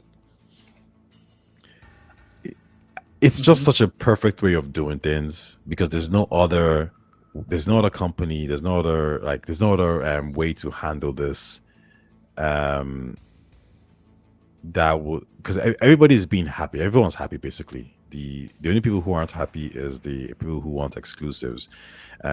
When you transition or you transcend the console space into an ecosystem, it means you've opened up the door to PC gamers, you've opened up the door to mobile gamers and cloud gamers. And I can't even see a situation where this becomes the play in the, in the future, and Sony is still, forcing themselves to play the same game. And I Mhm. think that's when you're gonna lose users. Even Nintendo, at some point, everyone has to bow down and bend to the fact that like maybe consumers want an ecosystem and not a single-use device. People didn't want their phones to only take calls. They wanted it to surf the web. They wanted it to watch YouTube, watch Netflix. My phone is my MP4. I use my phone more than anything. My phone is it's my PC, my personal device. So at some point, why do we want single use devices? Uh-huh. If someone told you right now, like, hey, buy a PC that only plays games, or buy a PC that plays games and everything else, which one would you pick? You pick a device that does everything, right? And you can just, if you want, you could just ignore the other things that it can do. So I think their play is smart. It makes perfect sense, and it Uh-huh. is the future. It might not be the future in the next 5 years, but they've set up the foundations for them to be in a very dominant space. Listen, 10 years from now, maybe 15 years from now, let's see how much market share Steam has. Who knows? So when I'm 65 and ready for retirement, Xbox will finally dominate gaming. Isn't that something This to look forward Listen, this is a long play. None of this is fast. None of this is early. This is a very long play. I don't know if Ubisoft will even be around there. Then I don't know if EA will be around there. But if you don't prepare for the future, you won't be around. Sega didn't prepare for, like, Atari, all these other manufacturers. They didn't prepare for the future. They kept doing what they were doing. Sega didn't prepare for the future. They just made decisions based on the now, well, and I well, mean it hurt them. well. What I'll say is that Sega over prepared for the future. because they were always trying to guess what the future was. And the problem is that they ended up running out of guesses. And the problem is by that time, all the competition was at the gate. Like Sony was right at the gate, ready to take them on because anyone that like like that's followed Sega since back in the day will know that there were just too many consoles. Like whenever a new thing was out, like when CDs was out, Sega released the 32X first CD device, whatever. It wasn't the first, but it was one of the first ones, and it was an add-on for their best-selling Genesis at the time. That didn't work, and then they pivoted to the Saturn. Saturn didn't work, and then they immediately, started working on the Dreamcast. So I think Sega was always too focused on the future and not too focused on what was working now. Out of Mm. all the other people that you could accuse of being I think was one of the most forward-thinking companies. They were always ahead of the game when it comes to that. I mean, they were the first ones to say, "Well, we're gonna put arcade quality graphics on consoles, on home consoles," before Nintendo even thought of that. So they were Okay, always, yeah. I take But it back.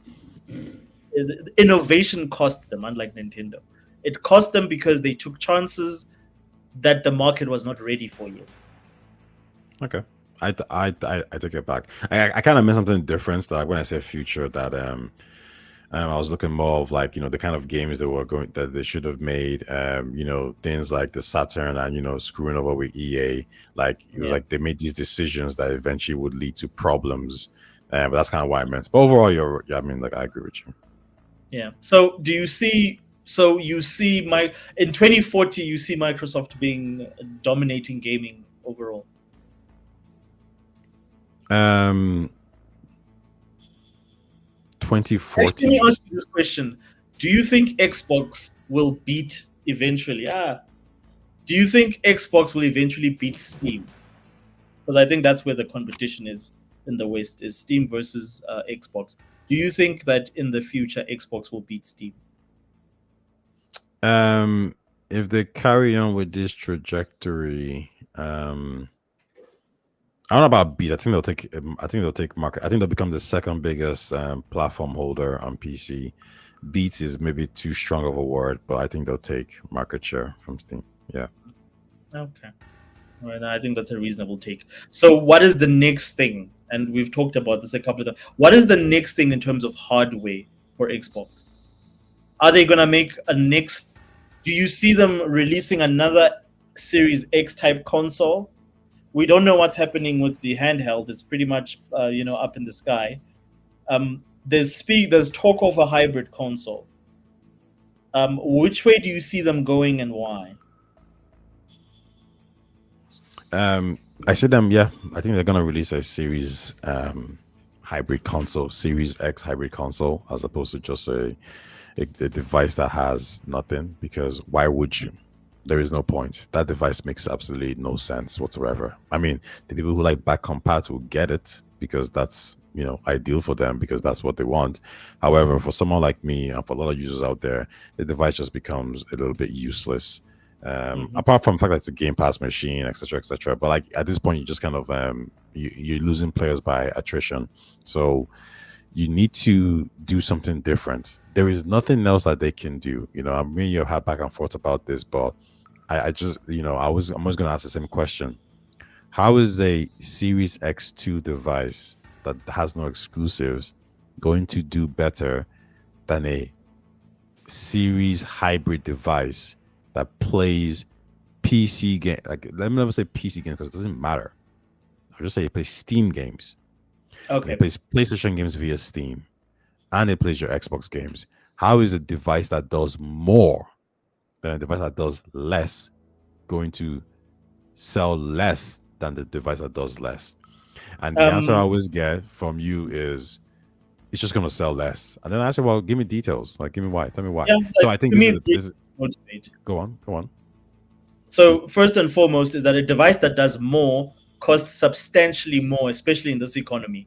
If you're going to have, and again, this is just understanding how just PC hardware works, how graphics cards, how APUs versus CPUs and GPUs work. PC infrastructure is incredibly complicated in terms of like how to put things together. To put together a console that's a PC, is a monumental undertaking that only someone like with Microsoft's money can do. But even then, there's no guarantee that it's going to work. From a technical, and I always argue from two things: from a technical perspective, in terms of how complicated it becomes, and the second part being the fact that in terms of price wise, it's going to drive your price to between 900 to over $1,000. There is no ways that you can make a hybrid console slash PC that plays all your previous Xbox CDs and games.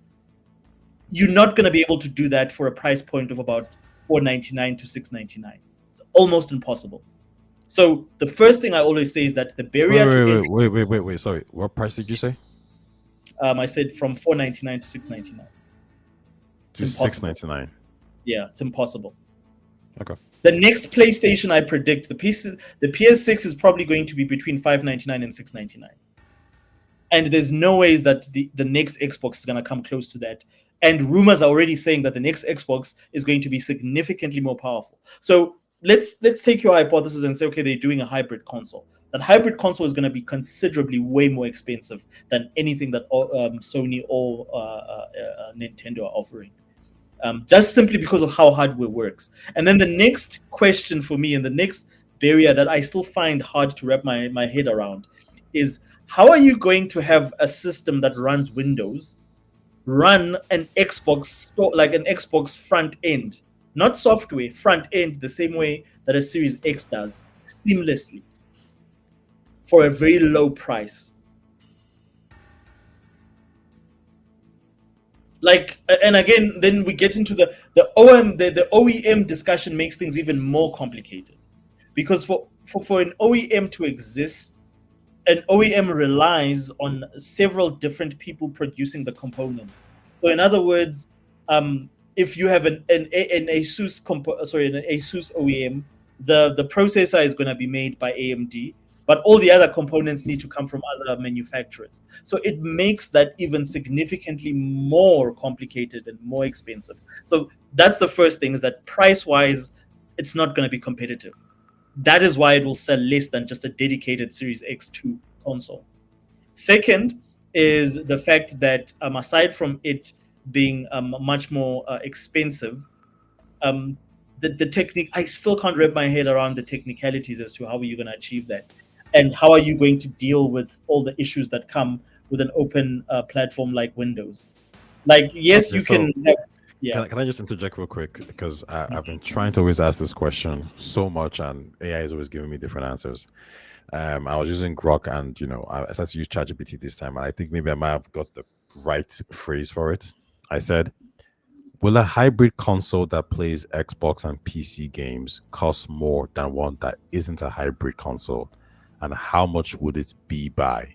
Keep in mind, I think this might be what changed the equation. Keep in mind, the chips will be standardized, right? So this is No, no, AMD like, providing. so be very careful when you say the chips would be standardized, because remember, a console has an what they call an APU. It means Yeah, that everything runs on one. It's a SOC, like I think it's a SOC, system on chip. Like, everything is on one thing, whereas a PC comes with different components that all can be upgraded or whatever. So if you're going to turn it into, if you're going to, then it becomes a console that has PC functionality. And to me, I have outside, say for instance, who's this, Apple, who have done that. Apple has done that with their M1 chips. I have yet to see a equivalent of that on the Windows. Well, yes, I suppose. yeah, but you see, so I guess my point here is, like, now we're talking about execution, and we're saying that, like, well, because Xbox is bad at this, that's going to cost a lot more. This is the part that I can't engage with, because this is speculating. They're like, well, Phil sucks, so therefore it's going to cost an additional $100. I can't, debate with that. What I can Yeah. debate with is, like, what is the actual thing going to happen? And when I say standardized, it says hardware costs. It says if chips are standardized, AMD APUs like current consoles. So it's like, okay, these are the standard boxes we're making. It has X amount of RAM, whatever it is. Because when I did this question before, it kept making it seem like everyone was building their own PCs. And I was like, no, you're buying it off the shelf. So that's why I said standardized. It says standardized AMD APUs like current consoles, then the raw silicon cost doesn't change as much. A hybrid Yes. unit might need Okay. more RAM to support PC like multitasking and Xbox OS requirements. Okay. Larger storages for PC libraries are bigger than console only ones. More So flexible I/O extra USB display ports for PC use. Now, okay. this is So the let part me. that go on. Yeah. So go look up the cheapest OE. Like again, like an OEM is very different from something like, for instance, a Rogue Ally that is being made to somewhat one spec. Go look up these mini. I forgot what they call these PCs. Like there's PCs that come ready made that are almost like consoles. And they come with like an APU and everything is built on one board. Go look up the price of those things where they start. Spoiler alert, they're expensive than most OEMs. What makes an OEM is the fact that you can build using different components, meaning that you can decide how much your motherboard costs versus, am I going to spend more on a graphics cards versus am I going to spend more? Sorry, not an OEM, that's building a PC. But even with OEMs, components vary in pricing. That's why they can bring the price down. When you deal with these pre-made small PCs, form factor PCs, which is what Xbox is building, those things are incredibly expensive. Most of them start way below the $700 mark, and those Okay, are but entry why? level that only dial. Like it's the But same reason why. why? Yeah, why what? Why they cost so much more? Because of the fact that to reduce one thing onto one piece of, like, what call it, silicon is way more expensive than having separate parts that take up a much bigger, sorry, what call it, volume or area. Uh, Building a PC onto a big ass, what call it, box is way more cheap, or is way cheaper than something that is compressed and is made to be smaller in terms of form factor and is built on one APU or one sock. But why? Like, okay, so let's focus on like the first part where it says hardware cost, for example. Yeah, so it says the hybrid unit might need more RAM to support PC like multitasking and Xbox OS requirements. Larger storage, PC libraries are bigger than console only ones. More flexible, extra USB display ports, PC use. Is there anything stopping from Microsoft from saying like, no, we're just going to reduce the RAM because we know already that people who have 3080s or 40 whatever it is, 4060s, 4070s, they already have this kind of RAM requirements. Like we don't have to give Okay, so what are they everybody gonna reduce the RAM to? super amounts of RAM. Hmm? What are they gonna reduce the RAM to? No, no, Like no, six? no. I'm saying like, see, this is to give you an example. It's saying that the reason why the hybrid might cost more is because it might need more RAM for PC like multitasking. And I'm saying Yes. like, for example, when I was buying my phone, there was two versions available. There was one that was standard, and there was one that had way more RAM. So Mhm. I'm saying like, could they not just release multiple No, devices, one that has less but the RAM? thing is, Why? you have to understand that the spec has to be standardized for the games, because again, like you're gonna be running, you're not gonna be running console games. You're gonna be running PC games as well. So you need to have by default nothing less than 16 gig of RAM to be able to run those games efficiently, especially on a system Okay, that you can't. fair enough. Oh, fair enough. But is the PS6 going to have less than 16 gigs of RAM? No, it's not. Okay, no, I'm So just no. the But PS, wait, hold on. So my point here is that is the Series X going to Series X2? That's not a hybrid. Is that going Mhm. to run less than 16 gigs of RAM? No, it's not. But the Okay, thing is, so it's not because it's a trying to. hybrid, how many more Yeah. gigs of RAM will you need to have because it's a hybrid? Well, you have to consider the fact that you're not just running console games. You're going to have to make room for emulation. You're going to have to make room for. These are the same reasons why the PS3 was so expensive, because you're going Yeah, to but have yeah, to but have. yeah, but yeah, but can't you like say like, okay, if you want to run console games, then we're gonna have to shut down everything else and focus the RAM on this thing. So things like maybe But you can't not do that if it's a PC, if it's running PC games, because of how PC games are built. They're not built for one spec fits all. This is the same reason why on Steam you have, like, for instance, that compatibility rating thing that tells you whether or not those games will run on Steam or they are compatible with Steam. There's a significant amount of games. It's not huge, but there's a significant amount of games that can't run on the Steam Deck.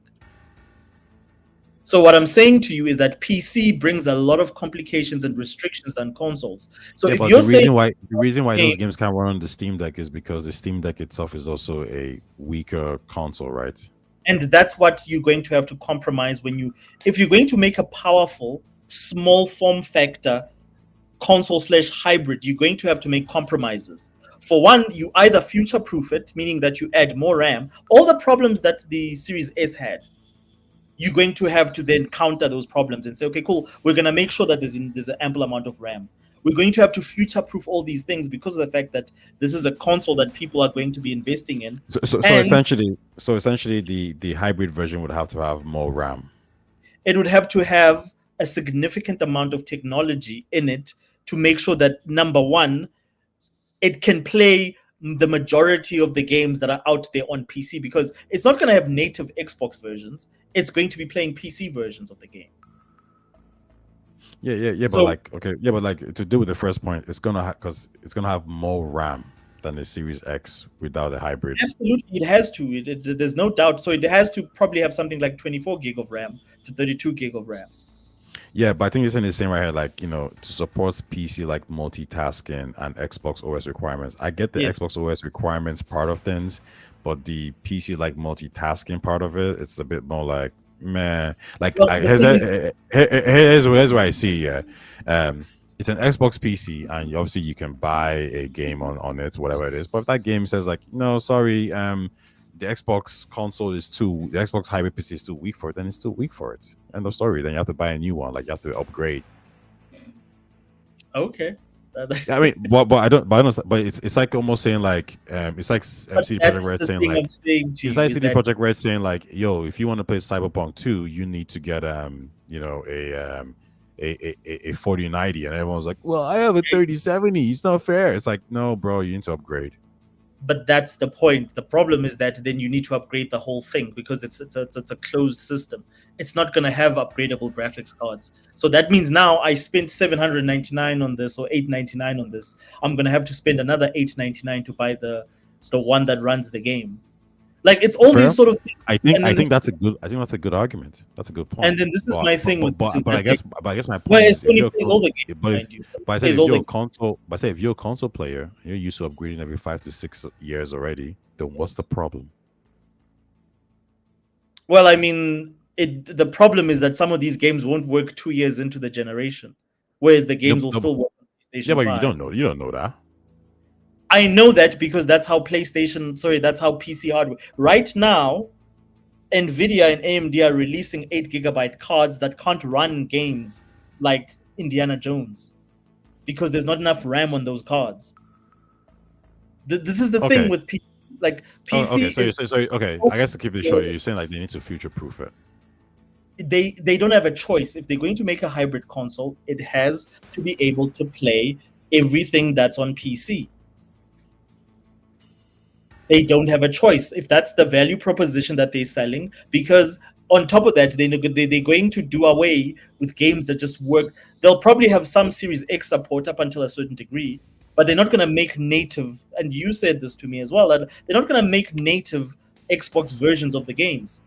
So every PC game they have to make sure runs on that hardware. The only way you can do that is by having very expensive hardware. It's possible, but your hardware is not gonna cost anything less, in my opinion, than $900 to $1,200. To be clear, so I asked them the AI again. I was like, "Why more RAM?" And they said that like, good pushback. I wasn't just referring to games. I was referring to like the PC part of things as well. So I feel like, okay, well, here's some of the things it's saying. It's saying multiple OS layers. Xbox consoles use Yeah, a partitioned OS model, a small OS kernel, a dedicated game OS environment. A hybrid that runs PC games might need to load both Xbox runtime services and PC very, OS very. simultaneously. Well, I think my point here would be that I think anyway that the Xbox games um, will be emulated, so it's PC anyway, so it's just Whether it's emulated. emulated or not, you still need to run that separate kernel because of the fact that, like, again, it's even if it's software based, it's not going to be running on the same kernel that you're running it. You're not going to be running it like an emulator that you're running of Windows Okay, exe. because it's a console, they have to build it in such a way that it's the same reason emulation was so hard from the 360 to the Xbox One. Okay, fair enough. I could kind of give some of that there. That's something that's a technical thing that they need to sort out. It says, okay, PC like multitasking. This is probably where I was like, okay, maybe this is not as much. You're still Because on gonna need that. PC, you Remember, might have launchers, background apps like Discord, Steam, Game Pass, and the game itself running. Xbox is stricter and but suspends remember, apps but that stay with remember, memory. remember, remember, remember. One important thing that you keep mentioning is the different storefronts. The moment you're running different storefronts, you're going to need multitasking because these things are running in the background while you're running your front end. So Steam still needs to run in the background because it's still running exactly the same way it's running on PC, unless you build a Steam version specifically for the console. Same with every other launcher that you have. It's still running the same way that it would run on PC. So you need to think very carefully as to, okay, cool, so how are we going to juggle this? Because you only have one set of RAM, which is worse. Because on PC, you have system RAM and you have gaming RAM. If you have one APU or you have one SoC, everything is on that SoC, and that's the same memory that you're sharing. So you're still running these games like you would in a PC environment that allows for additional resources for multitasking. Now your dedicated memory is also going to have to do all that because whenever you launch a Steam game, you're launching a PC game from a you understand? Okay. All this stuff is still happening in the back. It's not like you can do away with it. Okay, I think this is somewhat maybe the best pushback you've kind of given us to the price of it going up, which makes you wonder like why didn't you ever say this before? But because I think you were speaking now you're speaking I think now you're speaking more from a logical point of view as opposed to like what it was previously where you're just like rah rah rah rah rah. But I don't but know. what's I've seen this before. you're right. It says future proofing RAM costs fall slowly, but games ballooning requirements quickly. If the hybrid is marketed as your Xbox plus your PC, they'll likely push towards 24 to 32 gigabyte unified RAM compared to You don't 16 have a choice. gigabytes in the Xbox Series X. But I do think that like if there's talk about 24, I already think that like the PS6 might have 24 gig of RAM. But anyways, there's something else that it says to counterpoint. It says if Microsoft designs the hybrid-like console first with a custom stripped-down environment that runs PC games but doesn't behave like Windows, then it might not need much more RAM. They could virtualize PC titles inside a container similar to Proton on Steam Deck. In that case, RAM wouldn't rise much beyond the Xbox Series X levels, maybe just plus 2 to 4 gigabytes. So it says if it's a real Windows PC plus an Xbox, then more RAM is needed. If it's a console that emulates PC games, RAM is about the same. I think that's a But like fair again, statement. But but again, that's an I easy think what I would say here is that this is where I think it's half and half. I'm just speculating here. That's because this is saying like, well, if it's an Xbox that has PC layers, then cool. But if it's a PC that has an Xbox layer, then more RAM is needed. What if it's hey, it is Windows, but we're stripping down Windows with this new OS, and we're gonna keep stripping down, Windows and making it better. So when the new Xbox console comes out, it's gonna even have a better OS that stripped down Windows way more than what it is right now with the So, Xbox ROG Ally X, and therefore we need less RAM and less memory. All this so, bullshit. so again, I'll say this to you. The problem is the fact that Windows is a bus, or is like the best way I can describe Windows. It's like if you have a train with multiple tracks that it's pulling, and you still pulling the same train like tracks that you've been pulling since you built the train. You've just added more stuff to it. Windows can never. The reason why Steam runs on Proton is because Proton is very, very much stripped down. It can literally run without the rest of that stuff in the back. You can never do that with Windows unless you completely make something separate like Xbox, which is based on Windows, but it runs completely separate. The moment the biggest issue I have with what Microsoft is proposing is that the whole thing needs to be built around Windows. If they were saying we're going to build a PC console based around Xbox, that's a different story. But they can't do that because they can't make games natively for that. They need to be using the PC games. The moment you use PC games, you bring that entire trail or that entire track of what your train is pulling everything that is Windows. You can't separate that. There's no ways you make that more economical. Okay. There's no cheaper way to do that, unfortunately. I think the RAM argument, I think there's some good back and forth there. But okay, I can concede that I can concede that the RAM might be higher And then the than problem is, than the and then Series X too. sorry, and just to interrupt you there, then the next problem, because I just want us, because I see now we're over 2 hours. Another thing when it comes to that is that then you have to look at things like not just the RAM, you have to look at like the amount of CPU usage, especially with heavy engines like Unreal Engine 5. The games are becoming more demanding with ray tracing, so you're going to have things like dedicated AI cores that process ray tracing, etc., etc., etc., that are future proof, which is gonna cost you. There's no ways you can keep hardware. That's the main thing. You can never keep hardware prices down the way you would with a console if you're trying to run PC Okay, games. I mean, okay, I can concede that, like, maybe unless Microsoft does something like, yeah, the RAM will be more Um, based on that, but that's fine. Wait, also, how much RAM does the ROG Ally Xbox ROG has? I think it's 24 gig. So, do you think that the next Series X2 hybrid is gonna have 24 gig, or is gonna Yeah, have? like look, 24 gig is the minimum that it can have, given how big the games are. Ray tracing is incredibly demanding. This is why No, well, hold on. I just like speculation wise, how many gigs do you think the PS6 will have? between 24 and 32 gig. Okay, how many gig do you think the Xbox Series X hybrid will have? Between 24 and 32 gig. Uh, so the same. So Sony and Xbox will be paying the Again, same for it's the not RAM. like for like. All of it is going to be AMD architecture, but it's not like for like. How you optimize for PlayStation is simple because you only have one. You only focused on one build. You only focus on one piece of like direct hardware. The problem is if you're making a console to play PC games, you can't do that. You can't have that sort of like specific speciality that you would have if you were just making an Xbox that's just going to play Xbox games. It's easy to optimize for that.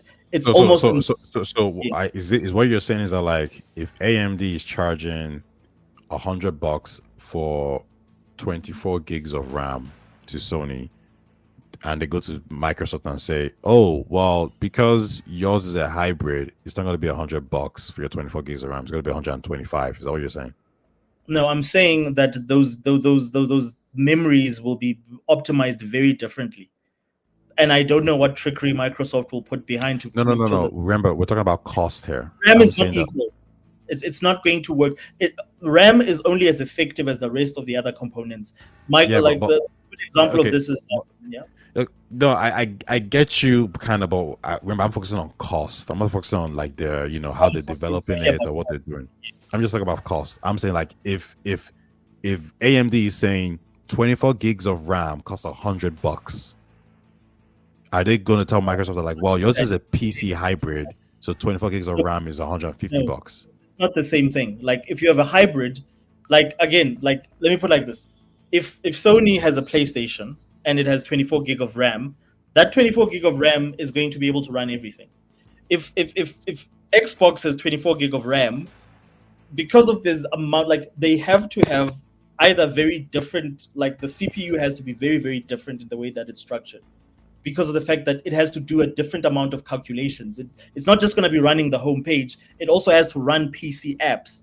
So you're going to have to you're going to need, like for instance, this is the problem with the ROG Ally is the fact that with mobile devices, all the RAM is together. Let me give you an example. For my PC, I've got a 16 gig card for graphics, just dedicated to graphics. 32 for the whole system. So if you are going to have, like for instance, a hybrid console, you're going to have you can't just have 24 gig of overall RAM for the whole thing. So if you have 32 gig, then you have to make sure that 16 is for the graphics and the remainder is to run the rest of the system. So even if it is like they will never have exactly the same RAM. I suppose that's what I'm saying. It'll probably be between 32, sorry, 24 and then 32. Sony will probably go with 24 because that makes sense. Microsoft will probably need to go with 32 because they have to separate them, if not Okay, more. then okay, I get that then, but then don't say 24, because when you say 24, because remember, I'm focusing on cost here, and you're talking about, like, Yeah. well, this other part, Okay. which So in which terms of which you can't do. yeah. Sorry, go Okay, so ahead. cost wise, if the Xbox does 32, then it's going to cost more. But if they both do 24 gigs of RAM, Which then they the won't, cost. like on that. If you're making it like for like in terms of cost, then it's probably going to be 48 gig that the Xbox needs because it's not running PlayStation game. It's not running Wait. dedicated game. Okay. So I guess maybe I should ask AI this then. I don't know. I might like using AI because AI is saying that like Xbox would probably need 24 to 32 gigs. Then ask it how much PlayStation 6 would need. How many gigs of RAM do you think PlayStation 6 will have?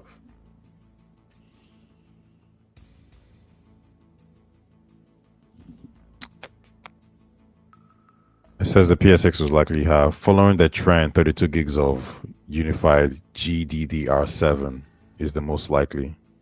Sony could even push to 48 gigs unified if they want extra headroom for AI driven features, massive open worlds, and AK assets.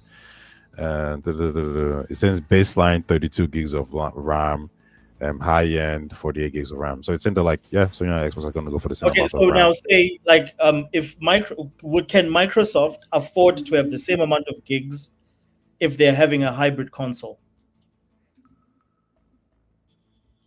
Can Microsoft have the same amount of gigs or of RAM of RAM? Yes.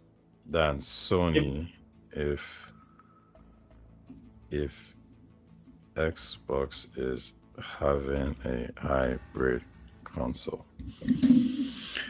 It says, yep, Microsoft can match Sony on RAM even if Xbox goes hybrid, but the context of how the RAM is used matters a lot. Let's break it down. Sony's likely paths: optimized unified memory pool, say 32 gigs of RAM. Everything is built around squeezing every cycle out of the pool. No multitasking baggage, no OS bloats. Developer code to the efficient usage. Microsoft makes a hybrid Xbox PC console. If it's a console first like Xbox Series X and PC compatibility layer, 32 gigs unified is enough, same as Sony. The PC part is just a compatibility environment, not a full Windows instance. They can match Sony spec for spec. If it's a PC first, a Windows box that also runs Xbox mode, more RAM may be required for OS plus services. You'd expect 48 gigs unified or 32 gigs plus similar smaller fast exactly. cache. Yeah. So PC workloads don't choke the game. Otherwise, hybrid risk feeling underpowered compared to Sony. So can Microsoft have the same RAM as Sony? Yes, absolutely, if they build the hybrid in a console first way. If they build it as a true Windows PC in a box, they'll likely need more RAM than Sony just to keep performance partially, since Windows PC overhead is heavier. I want to ask you one additional question. You can't, and the thing is, you can't just have it console first because console first means that you're running Xbox native games. You're not running Yeah, PC games. true. If you're running PC games, there's no ways that you can do away with that. Okay, Microsoft has spoken about stripping down Windows to make games run better. For example, the new Xbox ROG Ally strips down elements of Windows to make it run better. Let's say they go PC first, given their new OS that the ROG Ally has that makes gaming performance better. Is it possible That's a long statement. that they can be okay with 32 gigs of RAM? Yeah, that's what it says. It Huh? says thinking longer for better specs. It's what? No, I said okay. So it says short answer yes. With a properly trimmed down Windows, the new Xbox full screen handheld mode, Microsoft could make a PC first hybrid work with 32 gigs, but it's tight, design dependent choice and not without trade offs. Here's why. Microsoft's new Xbox full screen handheld mode drastically reduces Windows background services, startup apps, and UI overhead, so more memory is available for games. That lowers the baseline OS memory footprint compared to full Windows. Modern consoles and many gaming PCs already run well with 16 to 32 gigs allocated to games with their OS trim. A 32 gig unified pool can be allocated more aggressively to the game process when needed. Ultra fast NV storage can be used as a fast pill scratch area, which mitigates some pressure from peak memory. Okay, so it says where 32 gigs becomes risky. True PC multitasking, if you just want to run Discord, a browser, overlay, streaming, recording, and the game simultaneously, the classic PC user case, those background apps add several gigabytes quickly. Just to amend this part, I think they don't want people to be on Internet Explorer and doing all these weird things like a PC. I think this is still to them. This is a console you're buying that is a PC, and we're going to try to get rid of you from doing all these things. So I could even say a situation where they say, "Yo, if you're using the internet, your game is going to run slower. If you're using all So these applications, your games will run slower." So they're saying like, yeah. we understand you want to, if you like, because this, I think what they're trying to say is like, this is a PC device, and we're turning off everything else. But if you want to start fucking opening up Netflix and all these other random tabs, then you're going to run into problems So because like it's my just like it's like background apps. Like, okay, but like again, even if that's the case, right? Like, let me say I concede to your argument. The biggest problem is that you're still going to have Sony games running way more efficiently, way better, even on your little optimized your hybrid, because it's the same reason now. Even with the what is it? These new Xbox Lis, hmm they still probably cannot run games as well as the Series S, which is completely optimized to run those games. They either have to run those games with like on paper. Even my Xbox has more memory on paper than the whatchamacallit, than a Series S. It's got 16 gig of memory, but the type of memory and how that memory is allocated versus how it runs on the Series S is made to be efficient. The moment you make a PC device, you just cannot make them efficient without exorbitant costs. That is why small form factor PCs that have like very like what you call it high graphics capabilities are incredibly expensive. Go do research. Go look at like for instance, go look for PC type or PCs that are made on a single APU on a single sock and see how much they cost versus a PC that you can build yourself. Significantly way more. You're looking at almost twice the price of buying a PC that has a high end motherboard if you're buying a small form factor one that comes in just one APU, one yeah. But when, unified. when you say small form factor, what do you mean? I mean, like the same form factor as like a console. But is it If you gonna had be to a buy a same PC the same form factor? size, if you had to buy a PC the same size as a Series X, so a Series S, and you wanted to run similar games, I promise you the PC would cost about 3 to 4 times the price of that Series S. Okay, I think that's another good argument that like the size is going to, because I always said this as well. When you have to scale down technology, it's going to cost more. So I think that yeah, you're right there. Um, I said okay. Well, what's a judgment? It says if Microsoft OS trimming is as effective as the new Xbox full screen handheld experiment indicates, 32 gigabytes is plausible for a mainstream hybrid SKU and would match Sony's likely console RAM spec in many scenarios. However, 32 gig is a conservative ceiling for PC first experiences where people expect full PC multitasking, heavy mods, or maximum texture pools. For a true PC first hybrid that wants no compromises, 48 gigs is a safer, more future-proof choice. That's it. Now, So this is the part that's important here. I always talk about mitigation. How do you mitigate this? I think you have an OEM like Asus or Lenovo. They say, here's the 48 gig version for you motherfuckers out there. And I think Xbox says, okay, well, this is what they say: multiple Xboxes, right? And I think what yeah, Xbox says here is this year with the 32 gig one, right? They say number one, because this is saying, however, the 2 gig is a conservative seating for PC first experience. People who are buying these devices are not looking for PC first experience. They don't want all this multitasking, heavy mods. These are still console players. yeah. So they're looking at them saying like, no, this is a 3080. you're buying. Okay, your console player 3080 is good for you. You don't need a freaking 5090. So I think this question right now, yeah, is focusing on a PC player who's buying this device, whereas this device is for console players grandfathered into the PC ecosystem. Yeah, So you but don't like, need these crazy you don't need these yeah, but like, crazy numbers. but you're gonna be running PC games on it. Yeah, but PC games will still work. So, You so just won't be running. Just ask yeah, AI, yeah, will it run PC games as efficiently as the PlayStation 5 will run, or the PlayStation 6 will run console games?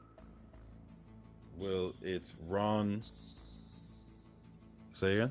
And that's the last one before we go home. Say it again. Say it again. What's the question? Will it run PC games? Will the hybrid run PC games or games made for Will the PCs, hybrid run PC games or as well as as the well PS6 will run native games? as the PlayStation runs native games? Say Um, PlayStation 6 specifically. PlayStation 6 runs native games. For example, if Call of Duty came out on the hybrid PC and the PlayStation 6, will the PlayStation 6 run better than the hybrid Xbox version? And if yes, by how much percentage wise, and would But it won't it know that be because they don't know the spec. So I think that much detail is sort of like contrived. no, Because it was a try to accelerate. Will it be noticeable to the gamer? I mean, like this is how AI works. You have to go into detail. So because the more details you yeah, give but it, I then the think more that detail will just add like it will just sort of like try and extrapolate stuff he from said, look, no. AI said, love the way you framed this. Basically, can a hybrid Xbox PC ever feel as smooth and optimized as a purpose-built PlayStation 6? Let's walk through it step by step. And PS6 native environment optimization outcome, peak efficiency, almost zero overhead wasted on multitasking or compatibility layers. Hybrid Xbox Call of Duty, console first hybrid with PC That's the compatibility thing. layer. You see now it's gonna like say PC version. Like No, I don't no, no, want. no, no, no, no. Stop! It's giving multiple ones. It's saying if they go for console first, this is what they'll do. They go for PC first, this is what they'll do. It said overhead is closer to 5 to 15%, depending on how well devs optimize the PC version, and how aggressive the OS is at trimming. This is the same gap you see today. PS5 often outperforms a PC equivalent specs unless you fine tune the PC. So head to head, PS6 versus hybrid. Best case, console first hybrid. It's equal. Like console Maybe first means that they make stop. games. No, Stop. that's not. Let me finish. Let me finish. Yeah. Console first hybrid PS6 is it's equal, maybe 0 to 5% faster. PC first hybrid PlayStation 6 could be 5 to 15% faster in raw game performance, noticeable to gamers. Basically, if 5% is invisible outside benchmarks, 5 to 10% might show up as a smoother frame pacing or slightly higher average first person FPS for PS6. Bottom line, if Microsoft really nails the trimmed Windows Xbox OS, a hybrid could run COD almost identically to PS6 within a few percent. If they lean into a true PC first design, then yes, PS6 will look and feel smoother out of the box by maybe 10%, unless the user tweaks settings on the hybrid. So, what it's saying there is that PS6, if it is the same RAM, the PS6 will be smoother out the box. However, if the OS is applied and the user tweak certain things, like okay, we just do this, do that, whatever it is, like PC Okay. players do, it could run the exact same. Okay. So just one last question that you need to ask it. Ask it what would be for that equivalence. What would be the price difference?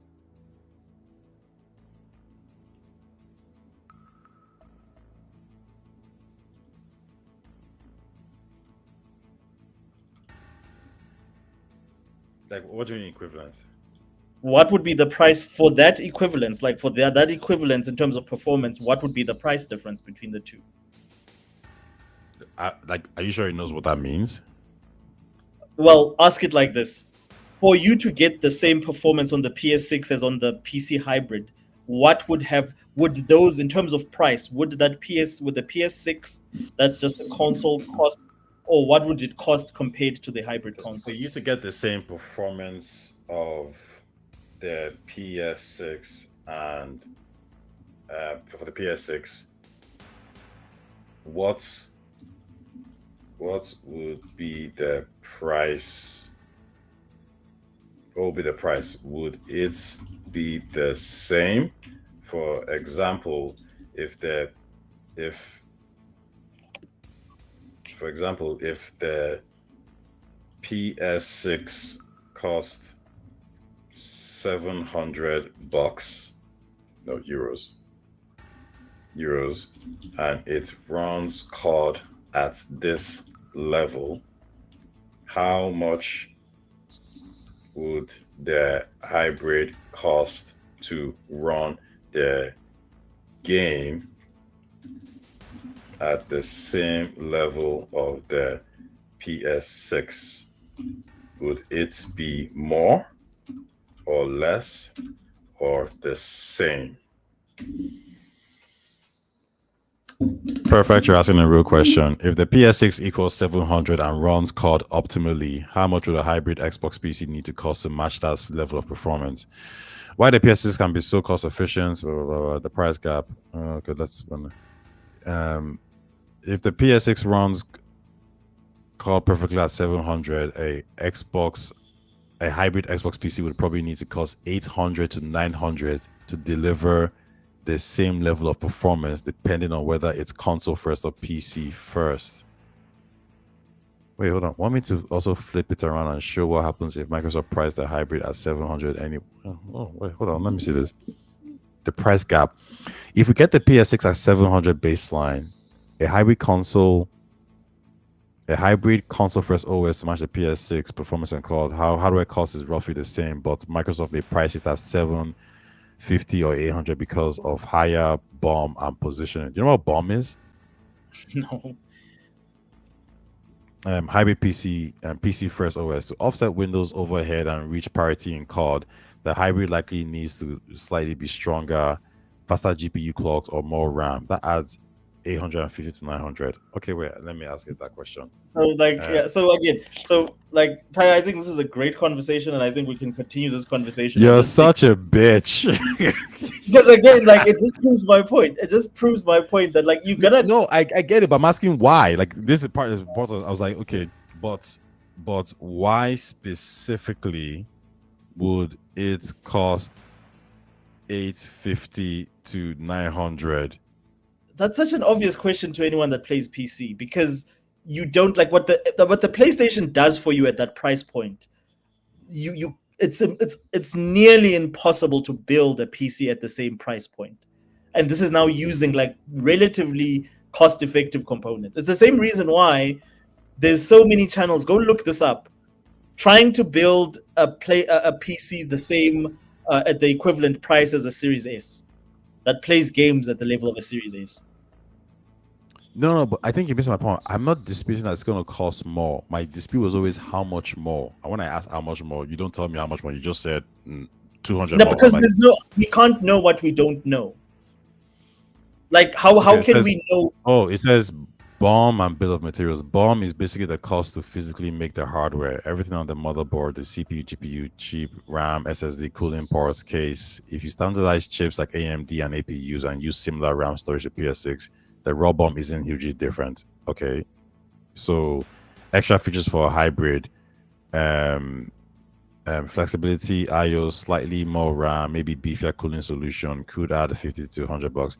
So I think just there's always like, well, if you're using the BOM, if you're using the AMD stuff, the bill isn't that much, so we can reduce the BOM price. So that's an example. It wasn't considering. It's not. But this is the thing you have to understand is that the PlayStation is not a hybrid. It doesn't need all those extra parts. No, but it's saying that like if you have a standardized, because what it looks like in this equation, he just added like he did what they all the years have been doing, which is just adding parts to it. I'm like, no, well, use the AMD standardizers. Like, okay, well, actually, that would make it cheaper. But okay, there's more there. He says it says due to more RAM. Wait, why you saying more RAM? We're talking about 32 gigs. Don't Ay, include ay, ay, ay. more RAM.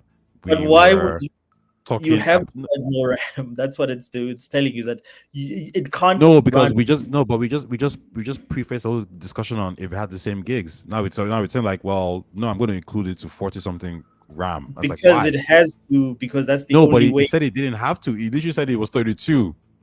Do you see how you have to question the AI as well? By the way, I just said okay, use 32. He says You have perfect. It says let's redo this carefully with 32 gigs of RAM fix. So we're only looking at actual factors that could make a hybrid cost more than the PS6. Yes, which is okay. always the question. It says the cost to physically make the hardware and motherboard cooling ports. Um. Oh wait, sorry, hold on. Um. Keep in mind. Um. You know what? Share your screen. I want to read the stuff as well, Ty. Okay, sorry. It's like I'm just now going off like just your word here. Like take me Okay, through let this me. and see what you're talking about. Okay.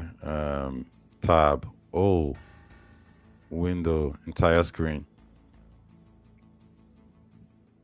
Can you see my screen? It just joined, but I still can't see it yet. Show on stream. Okay. Can you just zoom in a bit? Oh, I think jeez. I can't zoom in. Okay, so I've zoomed in a little bit. Yeah, okay, cool. So let's read. It says, Wait, hold uh, on. I need to type. I need to hide this. Keep in mind the parts are standardized from AMD. Okay, so it says if the main parts are standardized by AMD chips, that's what it is. Bomb. Um, Same as PS6, no extra cost. Fixed at 32 gigs, same as PS6. Storage, same cost. Motherboard, PCB, slightly more flexible iOS, whatever it is. It's saying maybe 10 to 20 per unit with the motherboard. Cooling, if the PC workloads are within Xbox optimized limits, can use almost the same cooling as PS6. Negligible cost. Net bomb, 10 to 20 tops. OS, streamline Windows, ROG Ally, reduce overhead, no need for extra CPU, GPU cycles of RAM. R&D costs exist, but these are amortized over millions of units, so they have minimal effect on retail price. Cool. Market positioning.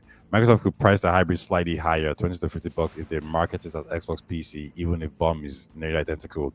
If they want to competitive against PS6, they could also price it as parity. Realistic price range: PS6 $700, hybrid console PC 32 gig standardized AMD parts, BOM 1020, market proposition premium 0 to 50. Total realistic price to match PS6 performance 710 to 750. hey, go up, go up. I can't see anymore. Go up.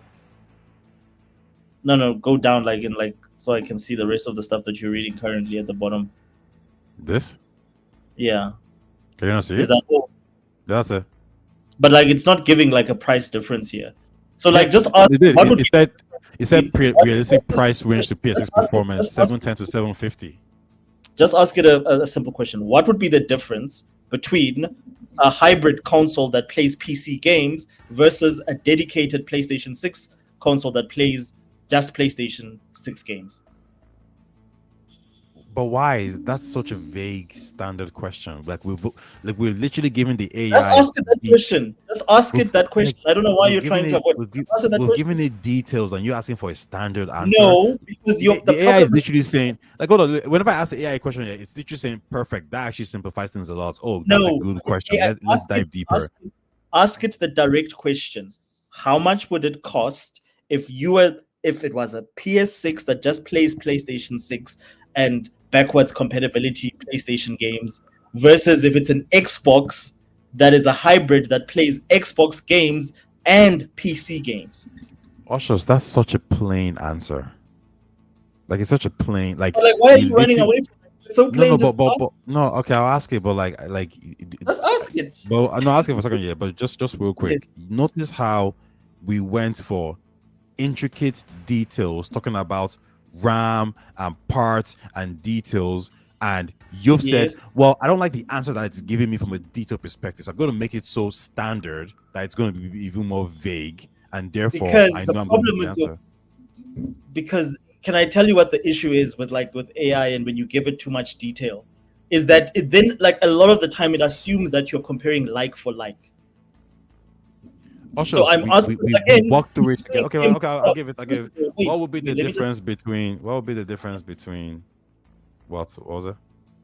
I said if the PS6 just played, if what would be the difference in price if the PlayStation 6 is a dedicated machine that just plays PlayStation games versus a hybrid that plays both Xbox and and PC dedicated games.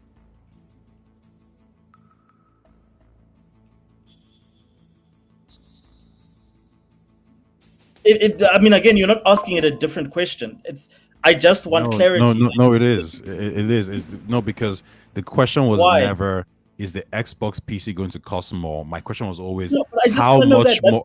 My question was always Yes, how much more would it cost?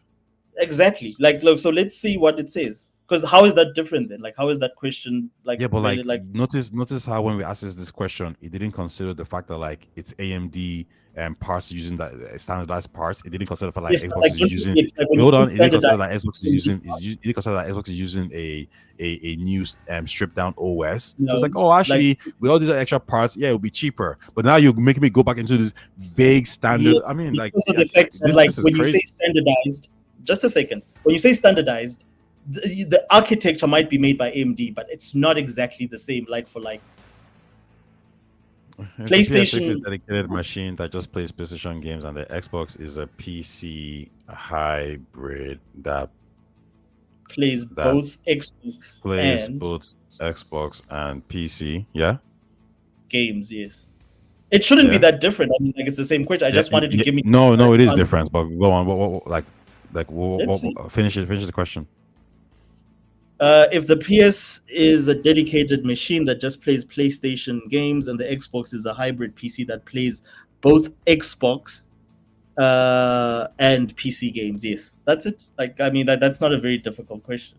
Is a hybrid that Pretty plays much both exactly the Xbox same and thing. I PC just wanted to games. give me a direct answer, just the How one freaking. finish it? How much That's would it it. cost? Yeah, how much would it cost? Yes. So, How much or would what would both? be the price difference?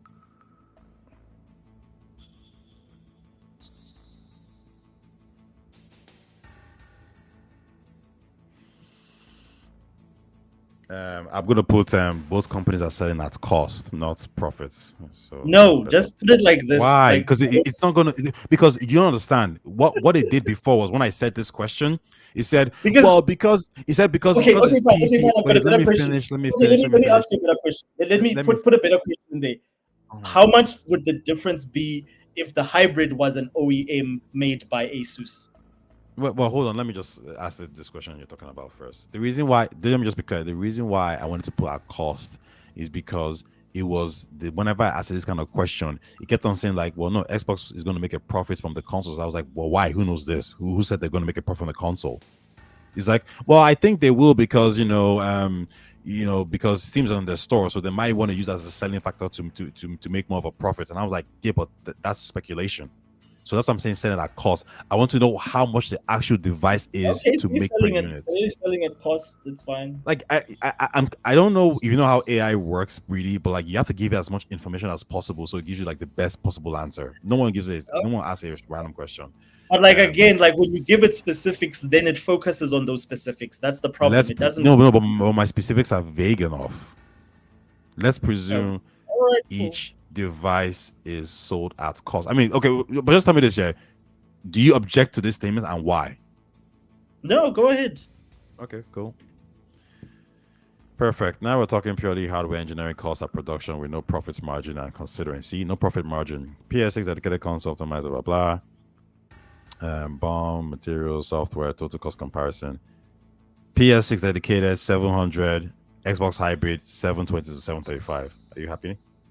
That's it. Like that's all I wanted to know. So like according to this AI, the PS6 will sorry the Xbox hybrid PC will only cost $25 more than the PS5 the PS6. I mean, we walked through all the points together. Okay, no, okay. Like, look, if that's what No, it no, no, says, no, then no, no. I'm not taking a shot. I'm just saying that like yeah. if it said $900, I would have said, okay, fair enough. Like it's giving me why it's 900 That's bucks. what I'm saying. Is that fair enough? If that's what it's saying, if it's saying that if you compare a hybrid from Sony and which is just dedicated to playing PlayStation 6 games, and you compare that to a PC, and then the PC is only going to be, which again, even if you just compare hardware today, like this is not even possible. But if the AI says that this is the situation, then that's fine. But to me, I find that like extremely hard to believe, because you can't build a system today that is the equivalent of a PS5 Pro for that price. Let me see. But anyways, like Taya, you know what? Like I want us to continue this conversation, but like I'm just worried for time. I think we've covered a lot of good points, and yeah, let's continue this Sunday. Let's bring this discussion Sunday. Why is my mouth so big? Let the record show that I focused on facts and details. And actually, let me be fair. I don't No, think you it might cost. focus. I don't think it's going to Yes, cost $20 or $30 more, because I think you might be right. Maybe it might go I like. 48 gigs. Hey, if that's what you say, it's a details. They might I could go have it. 48 gigs. This is possible. Like who knows what they might do, right? I actually have no idea.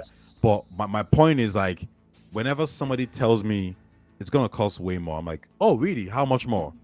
300. Trust me. Based on what? I don't know. I just So know. like for me, it's Like very I can't simple. I can't It's take that based on the seriously. No, but like it's based on the same fact that like you have a Rogue, what is it? A Rogue LIX that costs how much? It costs about the same. It costs more than a PS5 Pro, but it can never run games as well as the PS5 Pro. So like Really? PC hardware is just so much more expensive to run like the equivalent amount of software. Why is everything so big? How do I make everything? Oh, How you do I just have make it? to your video is gone on go to the section where all the different it's the bottom one where you can change how the screen is. Okay, let's. Um, Yeah. how much profit margin is the ROG Ally sold for? Can you see my screen? No. Let's see. Show. Yeah, I can, but like the right the It text is says very. regarding profit margins, blah blah blah. ROG Ally. It was noted that products with mass production and selling millions of achieve the ROG Ally has a profit margin of 25%. So if the ROG Ally is $800, so if the ROG Ally is 800 is Ask, $800, ask. Okay, and yeah. they make a 25% profit, if you subtract that profit, how much is the ROG Ally?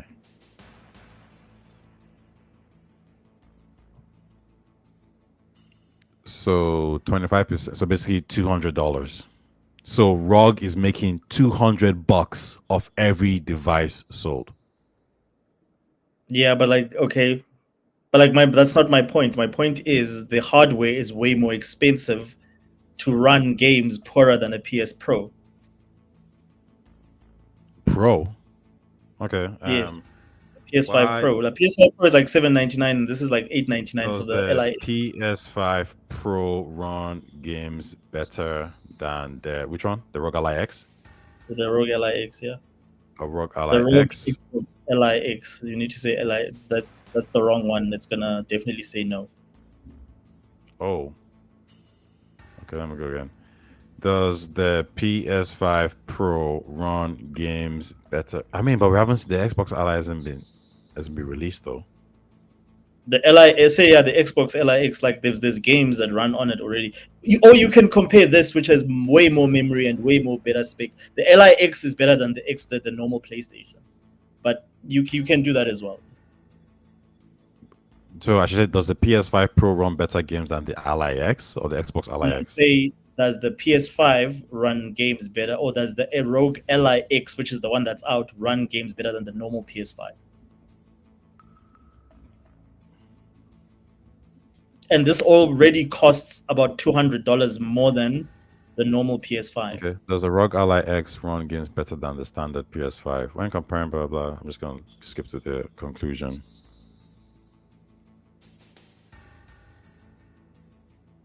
If you prioritize raw gaming performance and visual fidelity, the PS5 is superior choice. However, if portability, no, okay.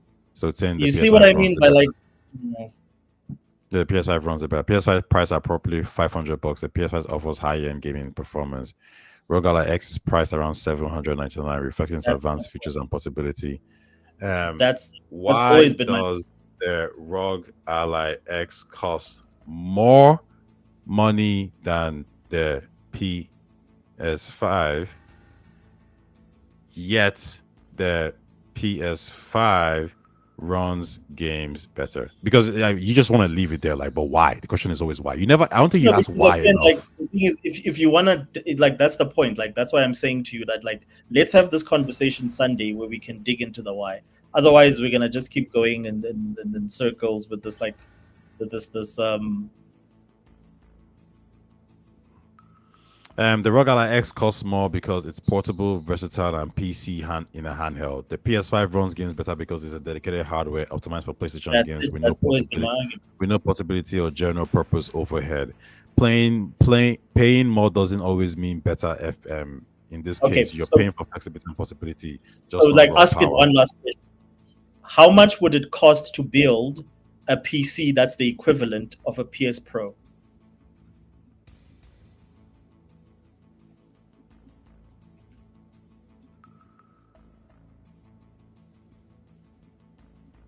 That's a PS5 Pro. Yeah, PS5 Pro. Um, don't include monitor. Do you object to that? Yeah, no, absolutely.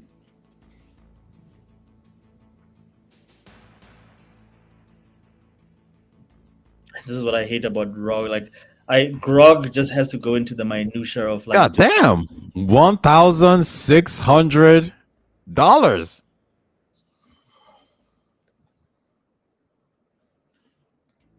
so Oh, yeah. I think we can end it there.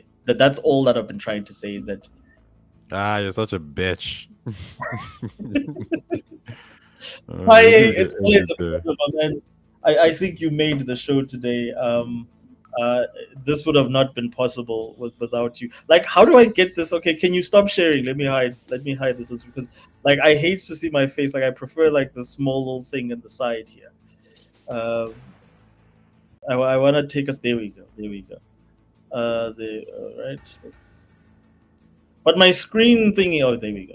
That's a little bit better. But my screen. Oh yeah, there we go. Like it's zoomed out. I think I zoomed in when I was trying to read your text. Um, there we go. I've got you back on. But Tai, thank you, my man, for joining me. We did 2 hours 46 minutes, which is one of our shorter conversation. We normally go for 4 hours. I think with the longest one we've had was like five, probably over 5 hours and some change. We're But I trying, always man. love conversations. Fuzzy Tomato, thanks for joining, brother, and sticking through all this nerdy talk about like OEMs and the specifics about hybrids, Wait, oh, we're PlayStation. still live. You were still live, yes. I didn't know. What do you mean you didn't know? Like I didn't stop the thing. We've 8:50 been live. p.m. Oh, Yeah, so Fuzzy Tomato's been here all this time. he's been here. He's been here. Fuzzy's a real ranger. He's like Fuzzy, listen, he's if well. I knew, I would have been engaging with you more in the chat if I knew. I thought we were off. That's why I was just like talking to Ushers like backroom shit. Yeah. Yeah, like so Fuzzy says the Series X is now 650 in the US. Yes, this is unfortunately a reality that we're in is that everything has gone up. But I think there's a lot to be had. But, Yeah. but Fuzzy, just obviously the recap here is that I'm just trying to find out how much more would a hybrid console cost that if it was standard. So if Xbox released a hybrid console, would it cost Yeah. 100, 200, $500 more than if they just released a Series X2? And I know it's going to cost more overall, but then when I ask people how much more would it cost just based on, knowledge, they always say, "No, I don't know, 500 more, 300 more." I'm like, okay, but why? The question I'm always asking is why? And people seem to fail to tell me why. This is how me and Usher this is back and forth. And the AI was like, yeah, based on XYZ, it could cost $50 more, maybe even $100 more. I just want to know why. That's it. But like the thing is that the AI assumes is when you say that the AMD technology or the AMD whatever is streamlined and is the same, then it makes that assumption that you are working from the same base from the same baseline. The problem with that is But the it is fact that because no, because the pre-built consoles, yes, so but it's the like same they pre-built standardized consoles, cards. yes. But like even like this is like me saying that the Xbox One and the PS4 were pre-built consoles, but the memory on the PS4 was far superior. The even like and all of these parts are made by AMD. A lot of this is made by AMD, but Sony and Mark Cerny urged their own optimizations, their own cost savings. Like they've already got PSSR, so the next version of PSSR is probably going to be cheaper. Whereas I don't know what Xbox is going to use for their equivalent for PSSR. So it's all these things that you have to put into consideration if you're going to be very specific. But I still think that the easiest example is to say that as long as PCs cost so much more significantly for the same spec, for instance, if you want to build a Series S, it's going to cost you at least twice to three times the price if you want to build that and get similar performance from a PC. And it's just how the Okay. architecture works. But like, anyways, Tai, it's always a pleasure, my It's man. been I fun. I, I love these chats.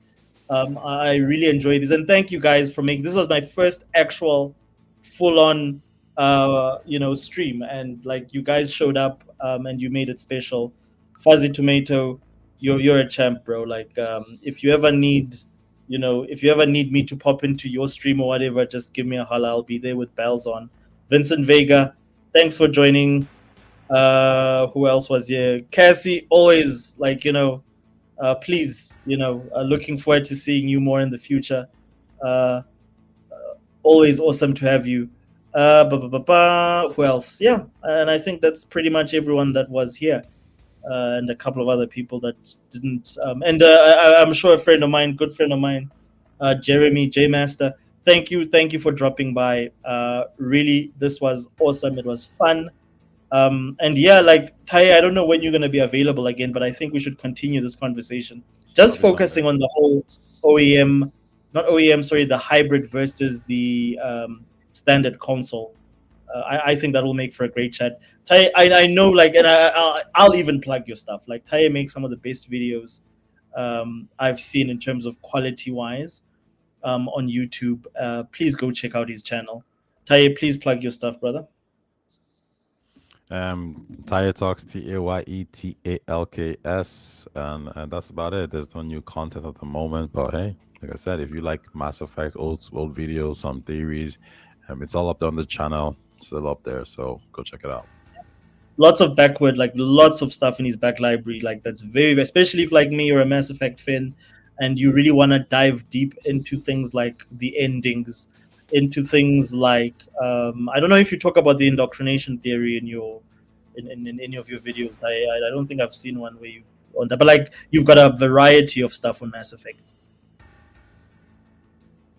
Yeah, I got So Starfield as well. I did a cool video on Assassin's Creed. I actually think I love it. I actually enjoyed that video. I also did a video on Star Wars. yeah, The woke agenda stuff, and I have to say, that's actually one of my favorite videos to do as well because I felt like I was dealing with a topic that was a little bit, I won't say personal, but it directly came from talking to guys on my WhatsApp group chat who were saying yeah, these things, and I was like, nah, man, screw that. So when I actually reference like some people I'm talking to, I'm referencing them.